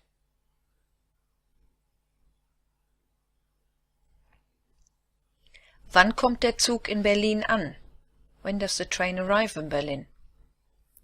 Wann kommt der Zug in Berlin an? Wann kommt der Zug in Berlin an? And your turn. Muss ich umsteigen? Do I have to change trains? Muss ich umsteigen? Muss ich umsteigen? You ask.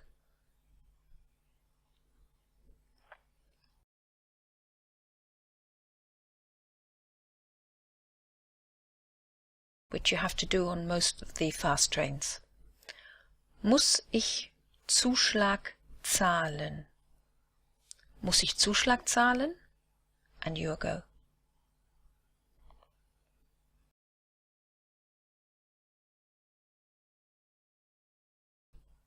Can I reserve a seat? Kann ich einen Platz reservieren? Kann ich einen Platz reservieren? And you have a go.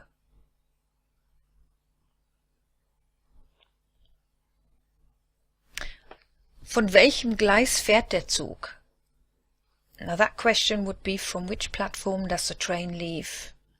Quite a mouthful. Easier would be welches Gleis, which is just which platform. You choose which one you want to learn. I'll read them both to you again. Von welchem Gleis fährt der Zug? Von welchem Gleis fährt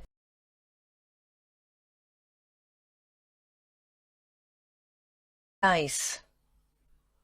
Welches Gleis? Have a go at the short one as well. If you then want to buy a ticket, there are again several ways of asking it, the question, but there is one easy way of doing it. You just say the number of tickets, then comes the return or single and the destination. For the number of tickets, all you need to say is 1 times, 2 times, 3 times, or whichever amount of tickets you need, depending on how big your group is. Einmal, which is 1 times, zweimal, dreimal. You can see the pattern. If you need 4 tickets, viermal. Einfach is a single ticket. Hin und zurück is a return ticket. Literally means there and back. Einfach, hin und zurück. And the last bit in the sentence, nach, and then the name of the town. So an example, einmal hin und zurück nach Köln. You would say that if you wanted 1 return ticket to Cologne. And that's the pattern. If you wanted 2 single tickets to Berlin,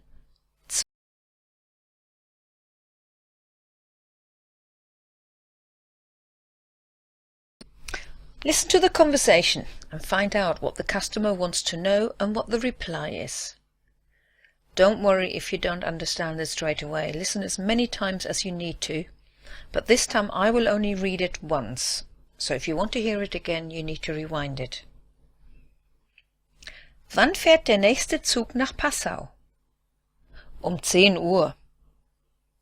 Wann kommt der Zug in Passau an? Um 22:30 Uhr. Muss ich umsteigen? Ja, in Hannover. Muss ich Zuschlag zahlen? Ja, 10 Euro. Kann ich einen Platz reservieren? Ja, das können Sie. Gut. 2-mal hin und zurück nach Passau, bitte. Das macht 325 Euro. Von welchem Gleis fährt der Zug? Von Gleis 3. Do rewind it and listen to it as many times as you like.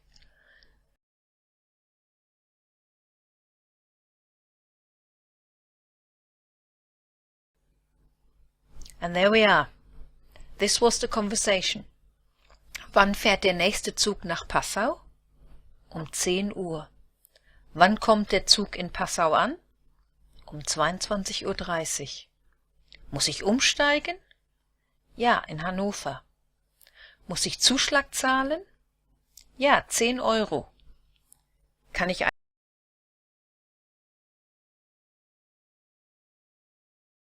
zweimal hin und zurück nach Passau, bitte? Das macht 325 Euro. Von welchem Gleis fährt der Zug? Von Gleis 3. Well done if you got that. So today's task, write the new sentences into your notebook. If you have to, change them appropriately, if you know you'll be using the train but you're not going to Berlin, and practice saying them. It's also worth knowing that the einmal, zweimal, dreimal, if you wanted to buy the tickets, that also works if you're buying a bus ticket. And it also works if you're standing in the queue to buy cinema tickets or theatre tickets or museum tickets. All you would have to say at the booth, dreimal bitte, if you wanted 3 tickets, zweimal bitte. So have a think in advance if you know any of these things and write the sentences down like you will need them. If not, just practice them as they are. Welcome to day 24. Hopefully you'll never need today's topic, but just in case, let's look at some body parts and some illnesses. Let's have the body parts first, and I've sorted them according to gender. So this list here, they are all masculine, which means the word is all masculine and they're all der. I will read each word twice and then stop for a break to let you have a go as well. Okay, here it goes. Der Kopf, head, Kopf. Mund, mouth, Mund. Bauch, stomach, Bauch. Fuß, foot, Fuß. Finger, finger, finger. Hals, which can be the throat, but it can also be the neck. Hals. Rücken, back, Rücken. Arm, which is your arm, Arm. Zahn, tooth, Zahn. A few which are feminine noun, which is die Nase, the nose, Nase. Lippe, which is the lip, Lippe. Hand, your hand, Hand. And some neuter ones. Das Ohr, your ear, Ohr. Bein, leg, Bein. Knie, knee, Knie. Gesicht, face, Gesicht. Auge, eye, Auge.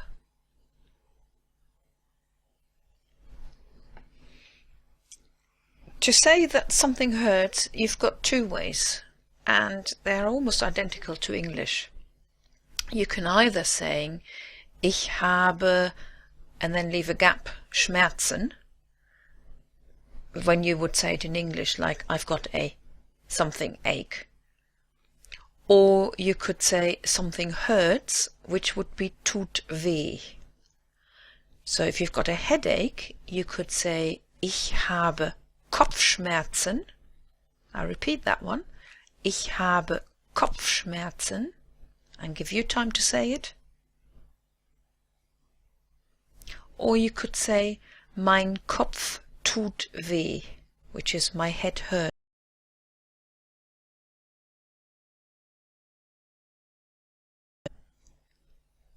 Another example. Ich habe Bauchschmerzen. I have a stomach ache. Ich habe Bauchschmerzen. Or you could say, mein Bauch tut weh. My stomach hurts. Mein Bauch.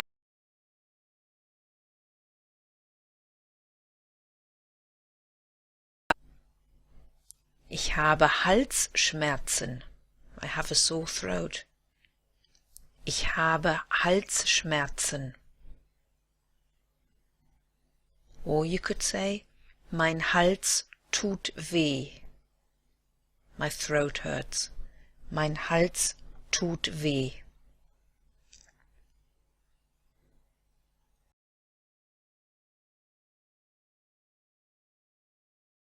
I have a backache. Ich habe Rückenschmerzen.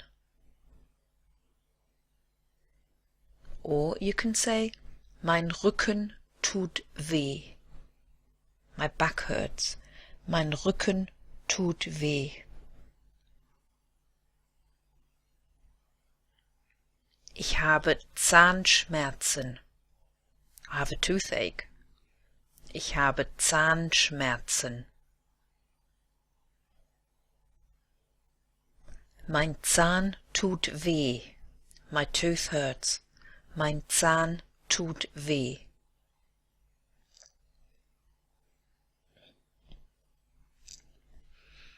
Ich habe Ohrenschmerzen.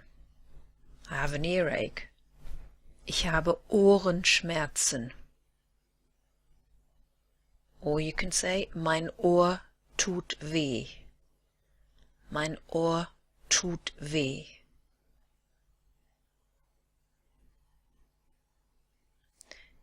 Now if your arm hurts, just like in English, you wouldn't say, I have an arm ache. We would say, my arm hurts.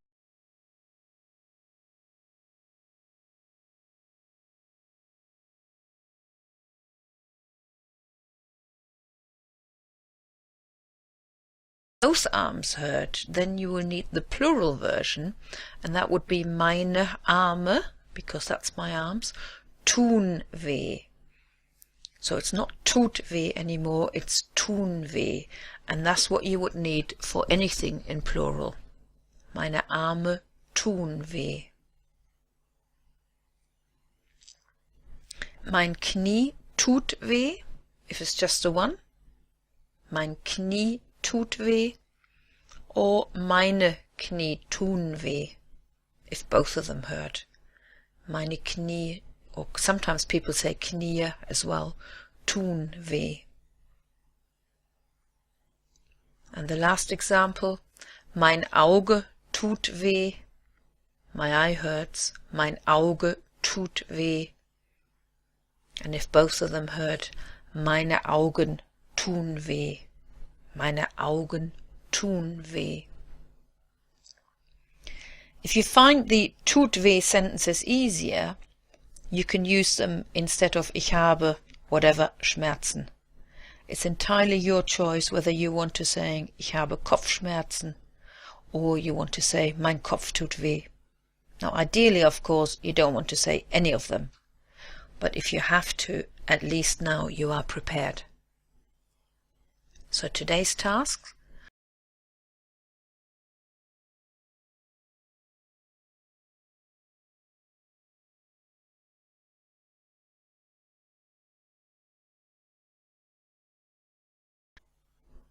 like I said, I really do hope you never need any of them, but just to be on the safe side, we will add a few more sentences. Welcome to day 25. Today is a little follow-up to yesterday's lesson.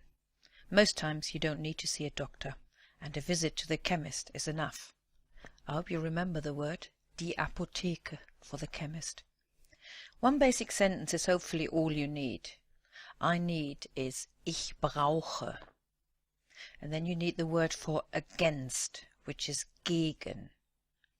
In German we don't need medication for something, we want it against something. The English for has always amused me. Why would I want something for a headache if I like to get rid of it? But anyway, I need.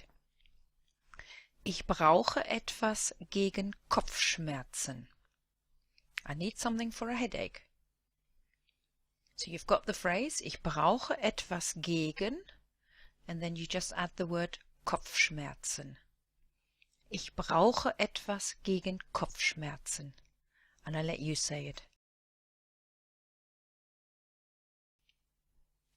Ich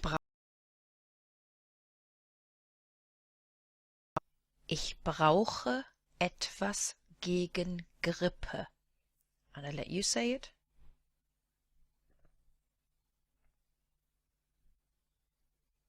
Ich brauche etwas gegen Schnupfen, which is a runny nose. Ich brauche etwas gegen Schnupfen.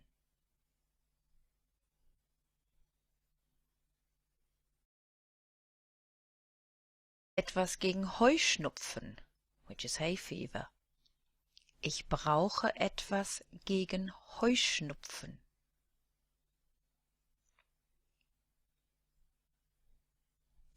Ich brauche etwas gegen Durchfall. I need something for diarrhea. Ich brauche etwas gegen Durchfall. That incidentally is one of my favorite German words. One reason is I never know how to spell diarrhea. I actually had to look that one up. And the second reason is because it's actually so literal in German. Durch can mean through and fall is to fall. Okay, I'll move on. You may need to ask for a doctor. Ich brauche einen Arzt.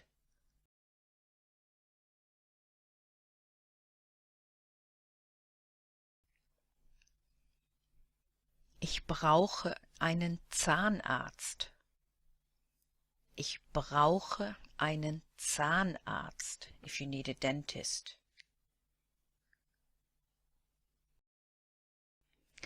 Just in case there's been an accident, you may need to ask somebody to call the police or emergency services. Rufen Sie bitte einen Krankenwagen. Please call an ambulance. Rufen Sie bitte einen Krankenwagen.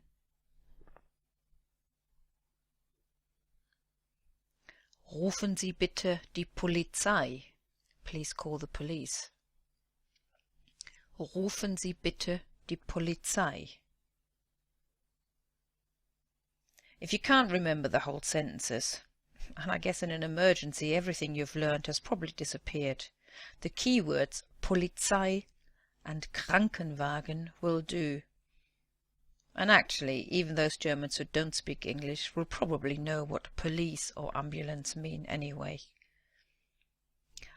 And by the way, the emergency phone numbers in Germany are 110 for the police and 112 for emergency services. But I do hope you never need them. So here are the sentences again, and I read them at normal speed this time. Ich brauche etwas gegen Kopfschmerzen. Ich brauche etwas gegen Grippe. Ich brauche etwas gegen Schnupfen. Ich brauche etwas gegen Durchfall. And I've missed out. Ich brauche etwas gegen Heuschnupfen. Arzt. Ich brauche einen Zahnarzt. Rufen Sie bitte einen Krankenwagen. Rufen Sie bitte die Polizei. And I've just added the 2 emergency numbers again as well. So today's task, write the new sentences into your notebook. Practice saying them, especially if there's something that you suffer a lot and you know you may need to buy something for it. Ask me if there's something that I haven't mentioned, but you need to know the sentence and you don't know how to say it. And I'll speak to you again tomorrow. Welcome to day 26. We're nearly done, so for the last few days you will just learn a few more holiday-related phrases. And today they're all about hotels. I'm assuming that you will book your hotel room online, but in case you're driving around Germany and find a hotel where you'd like to check in, you need to find out if they have any rooms available. So you may ask, haben Sie ein Zimmer frei? Haben Sie ein Zimmer frei? Which is, do you have a room, or literally actually, do you have a room free?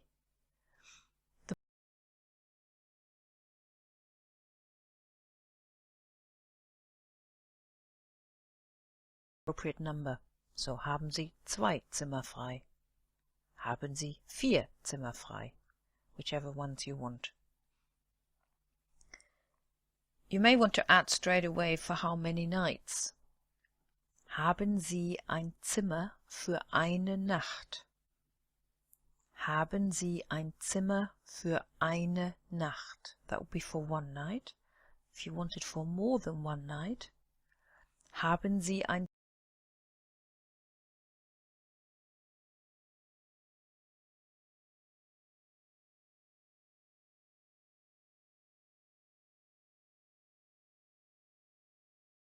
Zimmer für 5 Nächte? Maybe.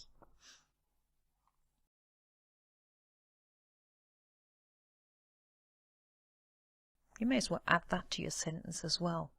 The more you can put in already, the less they will have to ask.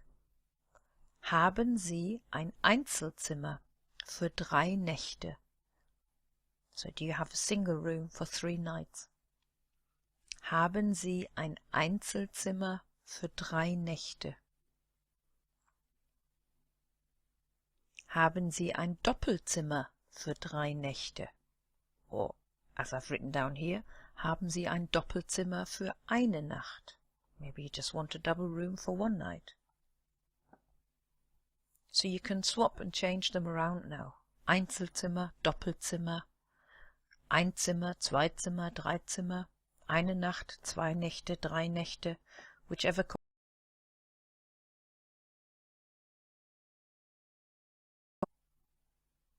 The word for room number is Zimmernummer. Looks weird like this, doesn't it? But Germans do put compound nouns all together as one word. So meine Zimmernummer ist, if it's just you on your own, my room number is ... whatever the number is, or unsere Zimmernummer if it's more than one person. So if you're eating a meal in the hotel restaurant, for example, and you would like it to be charged to your room, you can say, bitte setzen Sie das auf unsere Zimmernummer. That would be, please charge it to our room number. Bitte setzen Sie das auf unsere Zimmernummer. And if you're on your own, bitte setzen Sie das auf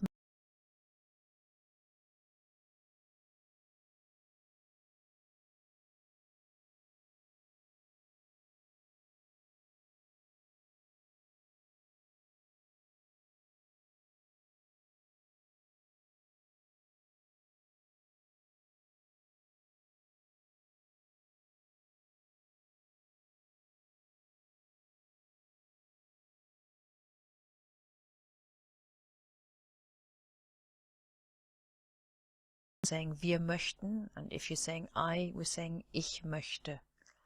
For the time being, I'd just like you to learn it as a phrase. If you are interested more in the grammar, watch out for when I do the grammar courses, and I will explain everything in a lot more detail. Kann ich mit Kreditkarte zahlen? Can I pay by credit card? Kann ich mit Kreditkarte zahlen? When you're leaving, you may need a taxi. Rufen Sie mir bitte ein Taxi. Rufen Sie mir bitte ein Taxi.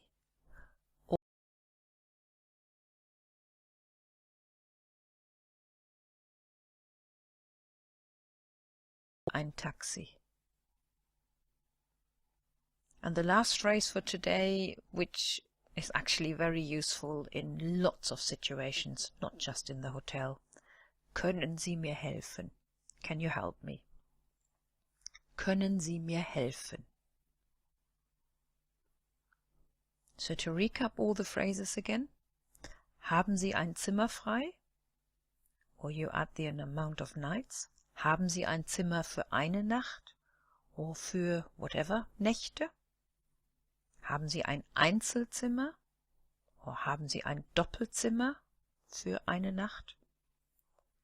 Meine Zimmernummer ist, unsere Zimmernummer ist, ich möchte auschecken, oder wir möchten auschecken, kann ich mit Kreditkarte zahlen, rufen Sie mir bitte ein Taxi, oder rufen Sie uns bitte ein Taxi, können Sie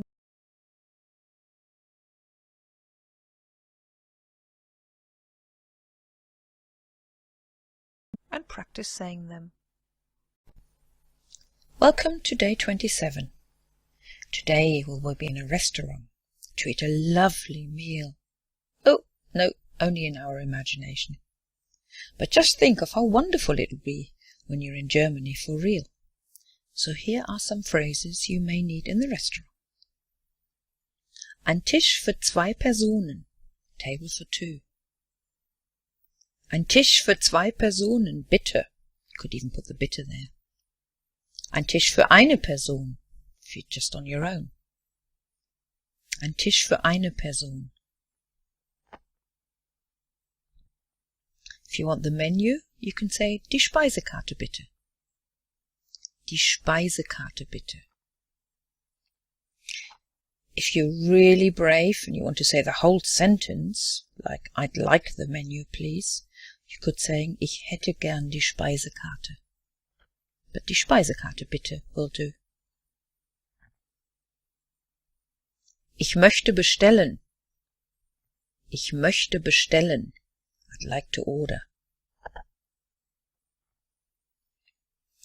Possible orders, if you want a starter, which is die Vorspeise, you start your sentence with als Vorspeise nehme ich, and then we add something. For your main meal, als Hauptspeise nehme ich. Als Hauptspeise nehme ich. And the dessert.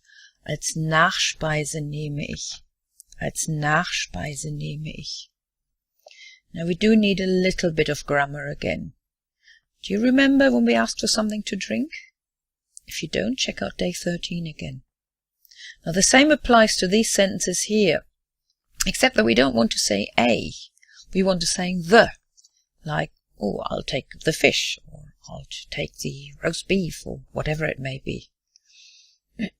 So, where we learned to say einen with masculine nouns in day 13, we now say den with masculine nouns. And we say die with feminine and das with neuter nouns. So possible sentences could be, als Vorspeise nehme ich die Tagessuppe. Als Hauptspeise nehme ich den Fisch. Oh, als Hauptspeise nehme ich die Pizza. Oh, als Hauptspeise nehme ich das Hähnchen, which is chicken. Als Nachspeise nehme ich das Eis, because I want an ice cream. Now, if you know what type of meal you'd like to try, you can look up the gender beforehand. But if you don't want to mess about with a dictionary while the waiter or the waitress is waiting for your order, just add the name of the meal without any gender. Or mumble the gender. But remember, I didn't tell you that, okay? When you want your bill, you say die Rechnung bitte. Die Rechnung bitte. If you want to leave a tip, for example, if the bill came to 38 euros and you want to give 40, just give the money and say stimmt so. And then they just take the 40. Stimmt so is sort of meaning of it's okay like this. If the bill came to 32 and you'd like to give 35 euros, but you have 40, then you say 35 Euro, das stimmt so. And you get 5 euros back. One little bit of information. Yesterday you learned how to ask if you can pay with credit card. You may not be able to pay with card. There are still a lot of places which don't accept card payments, only cash or checks. And as foreign visitors in Germany, you wouldn't have a German checkbook, which just leaves cash. Things are getting better and you may not have any problems, but just be aware, the smaller the town, the bigger the chance of a Nein answer to your question. So to recap all the phrases again. Oh, ein Tisch für eine Person. Die Speisekarte bitte.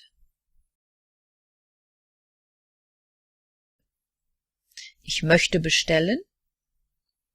Als Vorspeise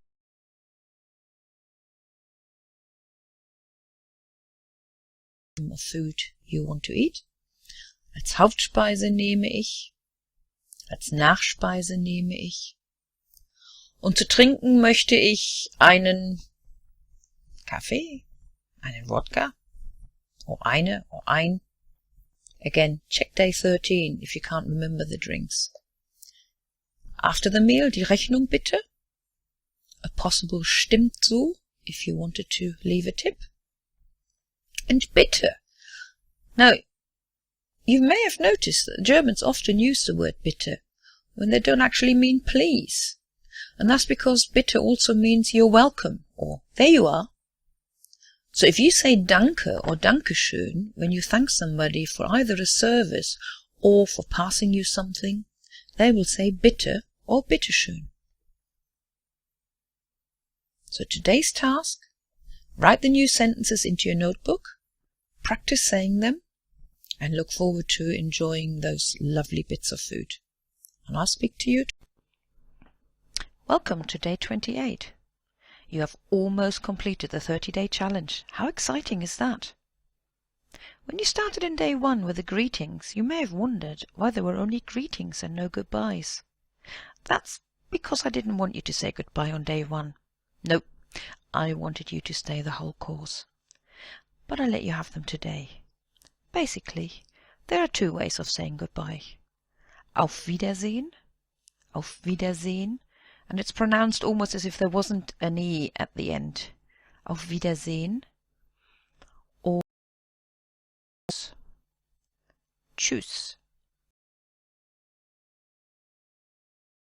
Used when you don't know people, and Tschüss with friends. Now this has gradually changed. Most people now use Tschüss, even if they don't know each other. Although I would possibly shy away from it when you're in a business situation. Stick to the formal Auf Wiedersehen then. If you are using Tschüss, you may just want to add a little bit more, like Tschüss bis später. See you later. Tschüss bis später. Tschüss bis bald. See you soon. Tschüss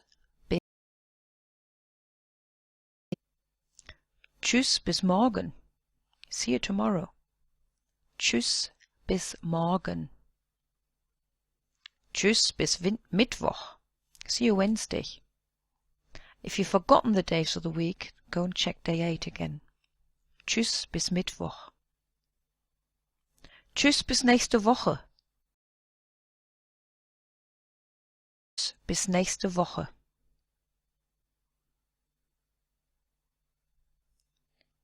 Late at night, you can say Gute Nacht. Good night. Gute Nacht. And if you want to keep it formal, you want to use Auf Wiedersehen, or just Wiedersehen, which literally means until I see you again.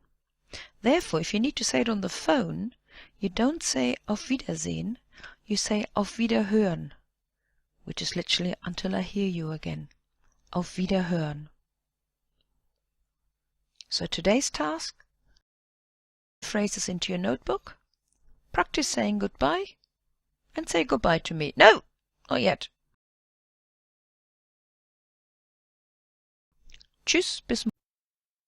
Pretty early in the 30-day challenge, I told you that there are 2 ways of saying you in German, the formal Sie and the informal Du, and that in the challenge I would only teach you how to use questions with Sie, because if this is your first visit and you're going on holidays, you would only talk to strangers who you wouldn't know, so you would need to use the formal you, and the same applies to business.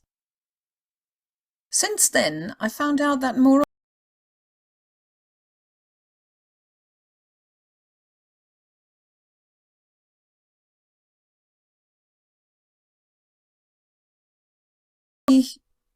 obviously, if it's your family anyway, you wouldn't use the formal Sie.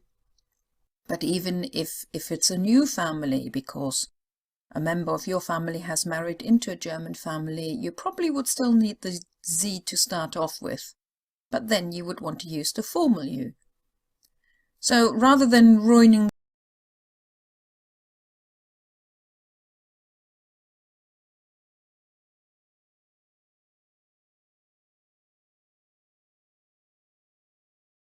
about du or sie.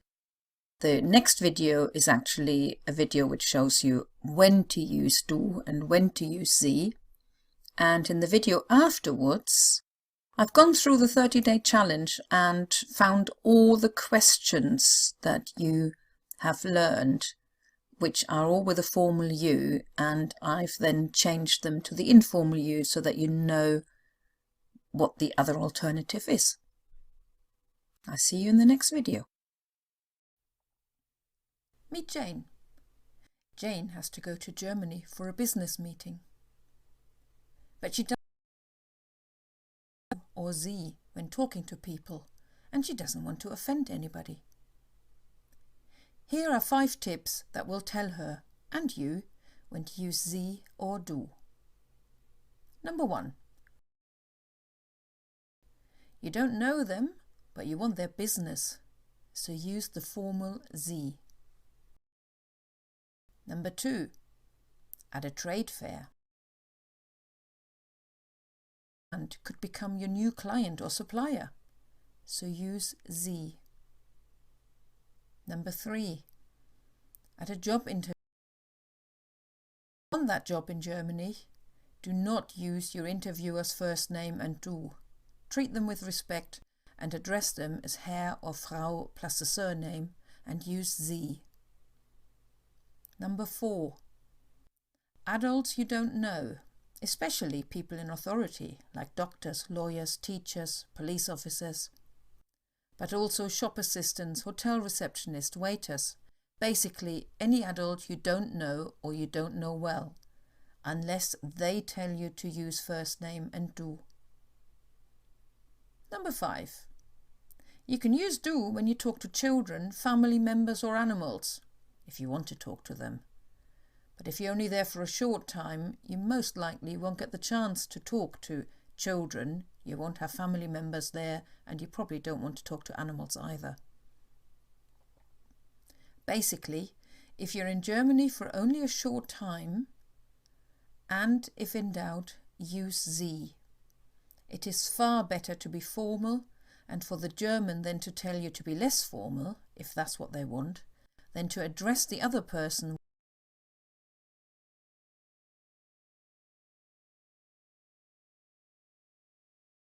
contract or not. So what happened to Jane? Jane went to Germany, addressed all prospective clients with sie, spoke and secured that business deal. Well done, Jane.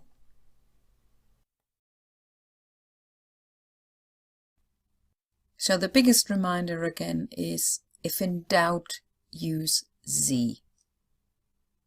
It is always easier to go from the formal to the informal than the other way round. So don't put your foot in it. If in doubt, go for the formal you. But let's assume you're quite friendly with people now, because you haven't just been on a 2-week holiday. You've been there for a while. You know them quite well. When do you decide to go from the du to sie? Or who decides? In business, it's the higher rank. So, if at all, the line manager may do it to the worker, may suggest it to the worker. The boss may suggest it to people who work for him. It is never the other way round. You would never suggest to use the formal you when you're talking to your boss. Privately, etiquette-wise, it always was the older person. Again, it shows the respect.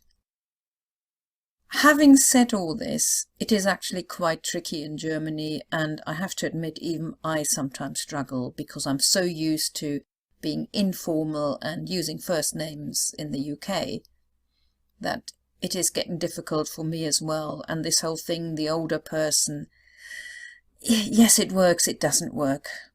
Play it by ear, yeah, and don't feel that you can't be the one to suggest to go to the informal you just because the other person is a few years older than you. But you should get the feeling whether these people are very formal and insist on first name, surname, or whether they are quite informal. What could you say? I've given you a few examples here. There are probably loads more ways of saying it, but say for instance you have been using the formal you with somebody and you really want to go over to the informal you could say, können wir du sagen? Which is just, can we say du? Yeah? Können wir du sagen? Now there is actually a verb for it. It doesn't exist in English because in English we don't have that problem. But to say du in German is duzen. So you could also say, können wir uns duzen? Giving the other person still the chance to say nein, if they really didn't want to. Sagen Sie du zu mir. Now you're still being formal, but you're telling the other person that they can say du to you, and then hopefully they will suggest the same. Or sag du zu mir. That you could say, for example, to a child. If a child is being very polite and addresses you as Mr. or Mrs. and you find all this too much, then you would say sag du zu mir. Or a bit more informal, wir duzen uns, yeah? Sort of meaning of, we say du, shall we? Now we're coming to the questions that you've actually seen in the challenge. And the first one that you've learned,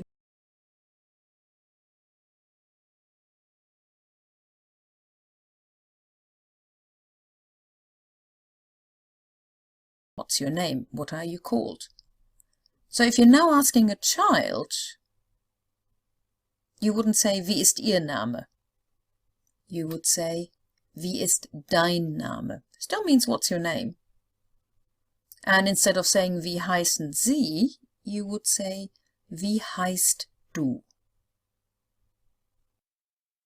Woher kommen Sie? This is good revision now. Do you remember what it means? Where do you come from? Woher kommst du? And wo wohnen Sie? Do you remember that one? Where do you live? Which is, wo wohnst du? Now the answer would still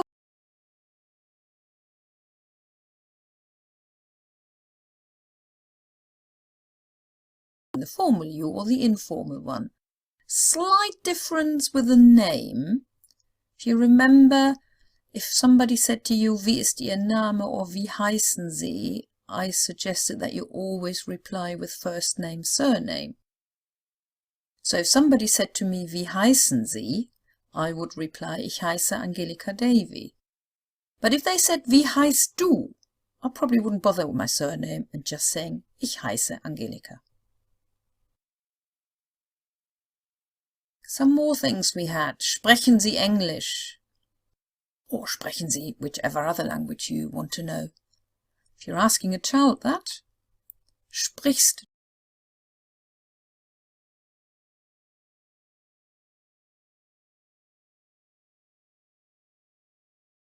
saying Entschuldigung, but the informal way for entschuldigen Sie bitte is just entschuldige bitte. You don't need the Sie. You only need that if you do have sort of commands with the formal you, the same as the next two. This was for directions. Do you remember? Go straight on, go left, go right. Gehen Sie geradeaus. Or if you wanted to drive, or they driving, fahren Sie geradeaus. So if you're now saying that to a child, then it would be geh geradeaus. Now you probably wouldn't use the fahren Sie with a child, but you may need to give directions to a good friend. So that would be fahr. Fahr geradeaus, fahr links, fahr rechts.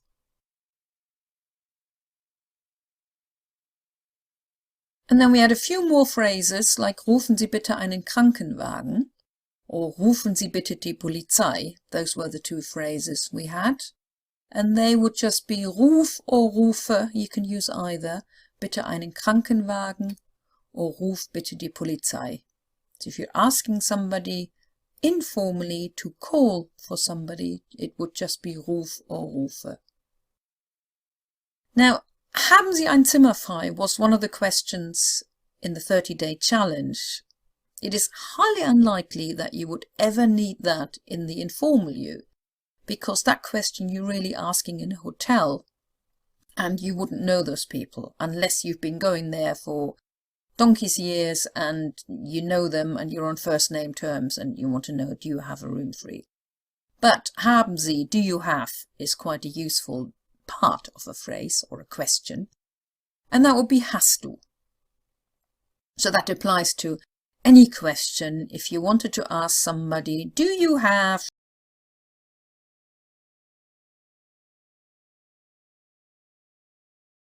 or hast du if you're asking informally. And the last question you learned was, können Sie mir helfen? Can you help me?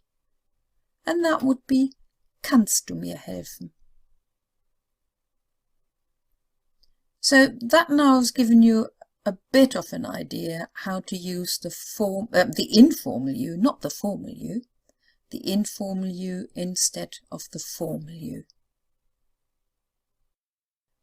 There is, of course, a lot more. For that, you might want to have a look at my present tense videos, where you learn how to conjugate verbs in the present tense, in all the forms, not just the formal you and the informal you. But for the time being, this is all you need.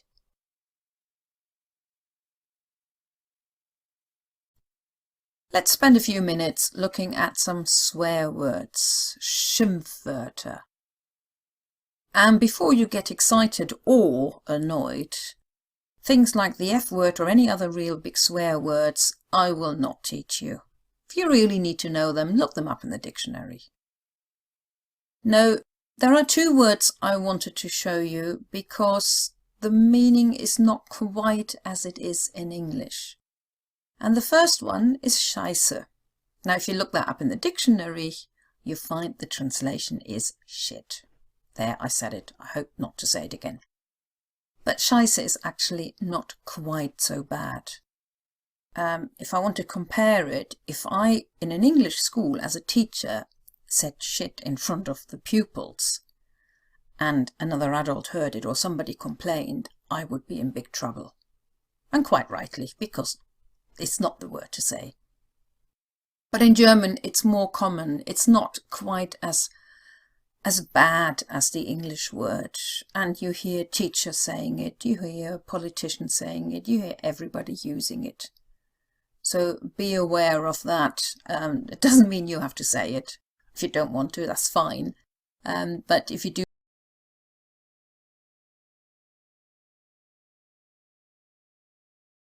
an interesting word.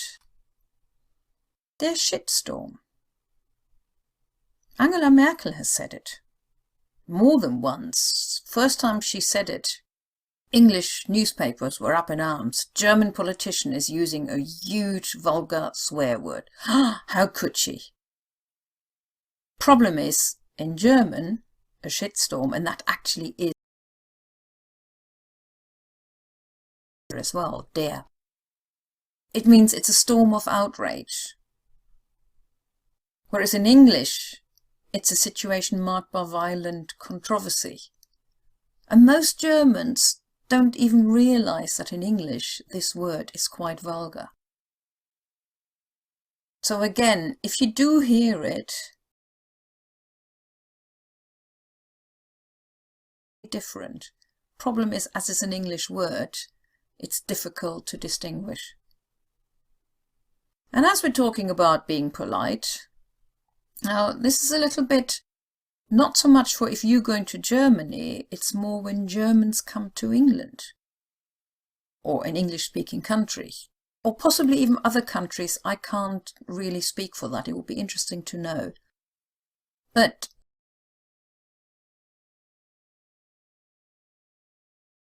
sometimes, maybe not that often, they don't use the word please when they're asking for something. And that comes across as being rude. And I often heard this, oh, these Germans, they're all so bloody rude, you know, they never say please, they just tell us what to do. Well, yes, some maybe. There are rude Germans just as there are rude other nationalities. But often it is also the case German requests are often made so that they're actually so polite they don't require the word please.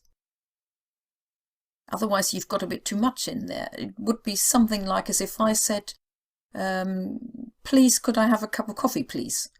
Now I wouldn't ask twice, I wouldn't put the word please in there twice, I would use it once. Could I have a cup of coffee please? Or sentences when they don't need the word bitte, and a German person isn't that fluent in English, or they don't spend much time in England, I guess it's the same in America, they then don't translate, or they don't add the word please in their English sentence either. Even I got caught out once. I must have been doing some German lesson planning or a translation, I don't know, but I was in German mode and it was pretty warm. And I said to my then 10-year-old daughter, could you open the window? And she looked at me and she said, please would be nice. Quite rightly. I mean, that's what I normally would have said to her. And I thought, what did I say? And it's then that I realised that I didn't say please because I was in German mode, and in German I would have just said, kannst du mal das Fenster aufmachen? And that's a polite request. I wouldn't need a bitte. I could have put a bitte in there, but I wouldn't need it. So it's just something to bear in really rude German. It is possible that they were just literally translating their sentences from German into English and therefore don't know the please. So please have a bit of patience with them. In the 30-day challenge, I mentioned how important it is to know any food that you are allergic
This is a video to help you with your German listening and reading.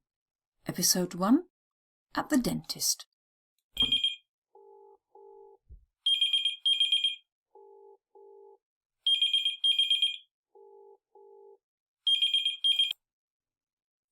Herzlich willkommen bei der Zahnarztpraxis Müller.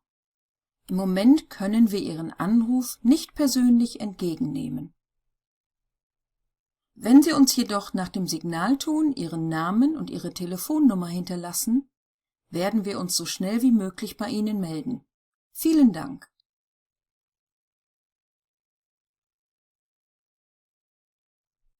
Guten Morgen, hier spricht Angelika Bieder. Ich habe schreckliche Zahnschmerzen. Kann ich für heute Nachmittag einen Termin bekommen? Meine Telefonnummer ist 05923 71118.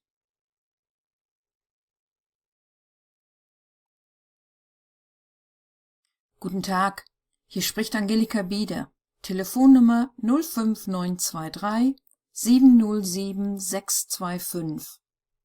Ich habe einen Termin für Mittwoch um 15 Uhr. Leider habe ich die Grippe und kann nicht kommen. Kann ich den Termin auf die folgende Woche verschieben?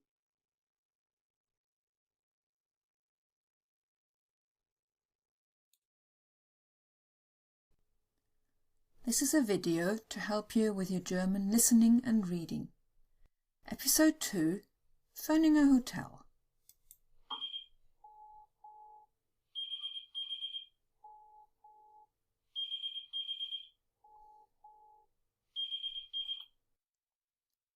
Herzlich willkommen bei Hotel Kaiser. Im Moment können wir Ihren Anruf nicht persönlich entgegennehmen. Wenn Sie uns jedoch nach dem Signalton Ihren Namen und Ihre Telefonnummer hinterlassen, werden wir uns so schnell wie möglich bei Ihnen melden. Vielen Dank.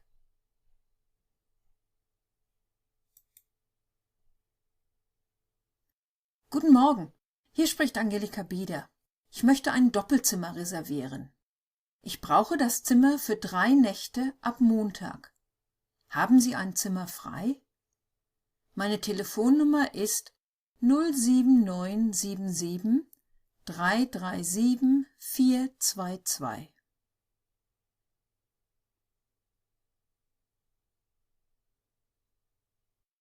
Guten Tag, hier spricht Angelika Bieder. Telefonnummer 07977 337 422. Ich habe für Montag ein Doppelzimmer reserviert. Aber ich brauche jetzt... Haben Sie noch ein Zimmer frei? Hotel WLAN? Danke und auf Wiederhören.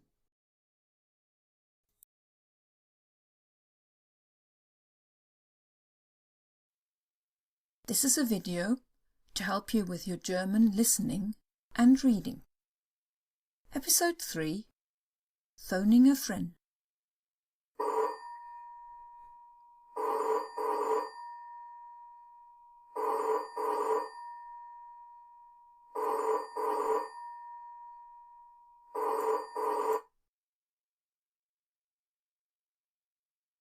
Hier ist der Anrufbeantworter von Susanne Mustermann.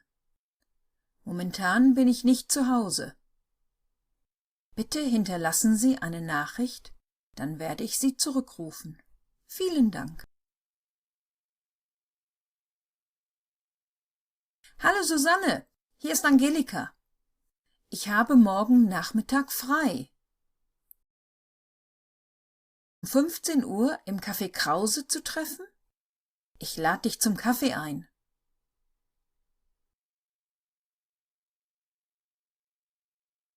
Hallo Susanne, ich bin's nochmal. Ich muss unseren Kaffee... Können wir uns nächste Woche Donnerstag treffen? Gleiche Zeit? Ich hoffe ja. Ruf mich bitte so schnell wie möglich zurück. Tschüss! If you found this video useful, please give it a like or a share and subscribe to my channel. Danke! This is a video to help you with your German listening and reading. Episode 4, Phoning a Language School.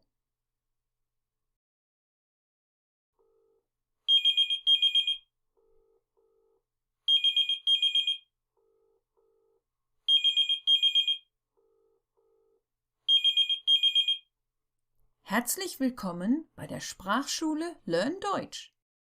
Leider ist unser Büro zurzeit nicht besetzt. Bitte hinterlassen Sie uns Ihre Telefonnummer. Vielen Dank.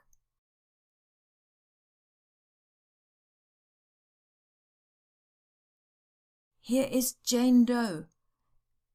Ich kann morgen nicht kommen.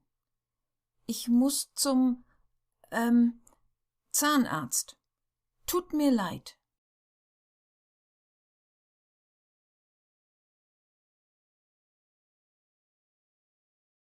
Hier ist Jane Doe.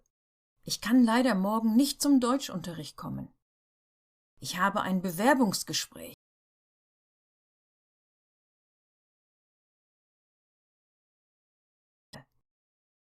Übermorgen komme ich wieder zum Unterricht. Tschüss!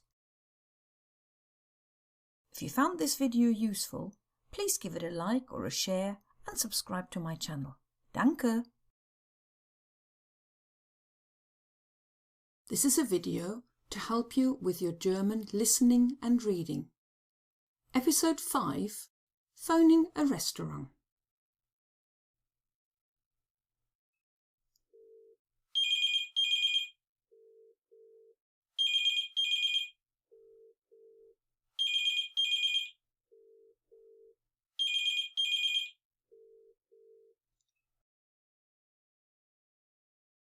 Herzlich willkommen bei Restaurant Krone. Unser Restaurant ist montags nicht geöffnet. Bitte hinterlassen Sie uns nach dem Signalton Ihren Namen und Ihre Telefonnummer. Vielen Dank.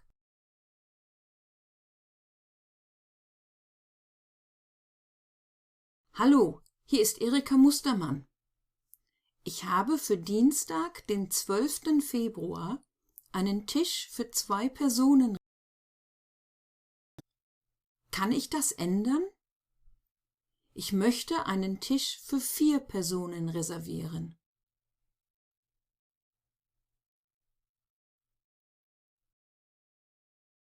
Oh, hier ist Erika Mustermann. Ich habe für Dienstag, den 12. Februar, einen Tisch für 4 Personen reserviert. Kann ich das ändern? Ich brauche einen Tisch für 8 Personen. Einer der Gäste muss glutenfrei essen.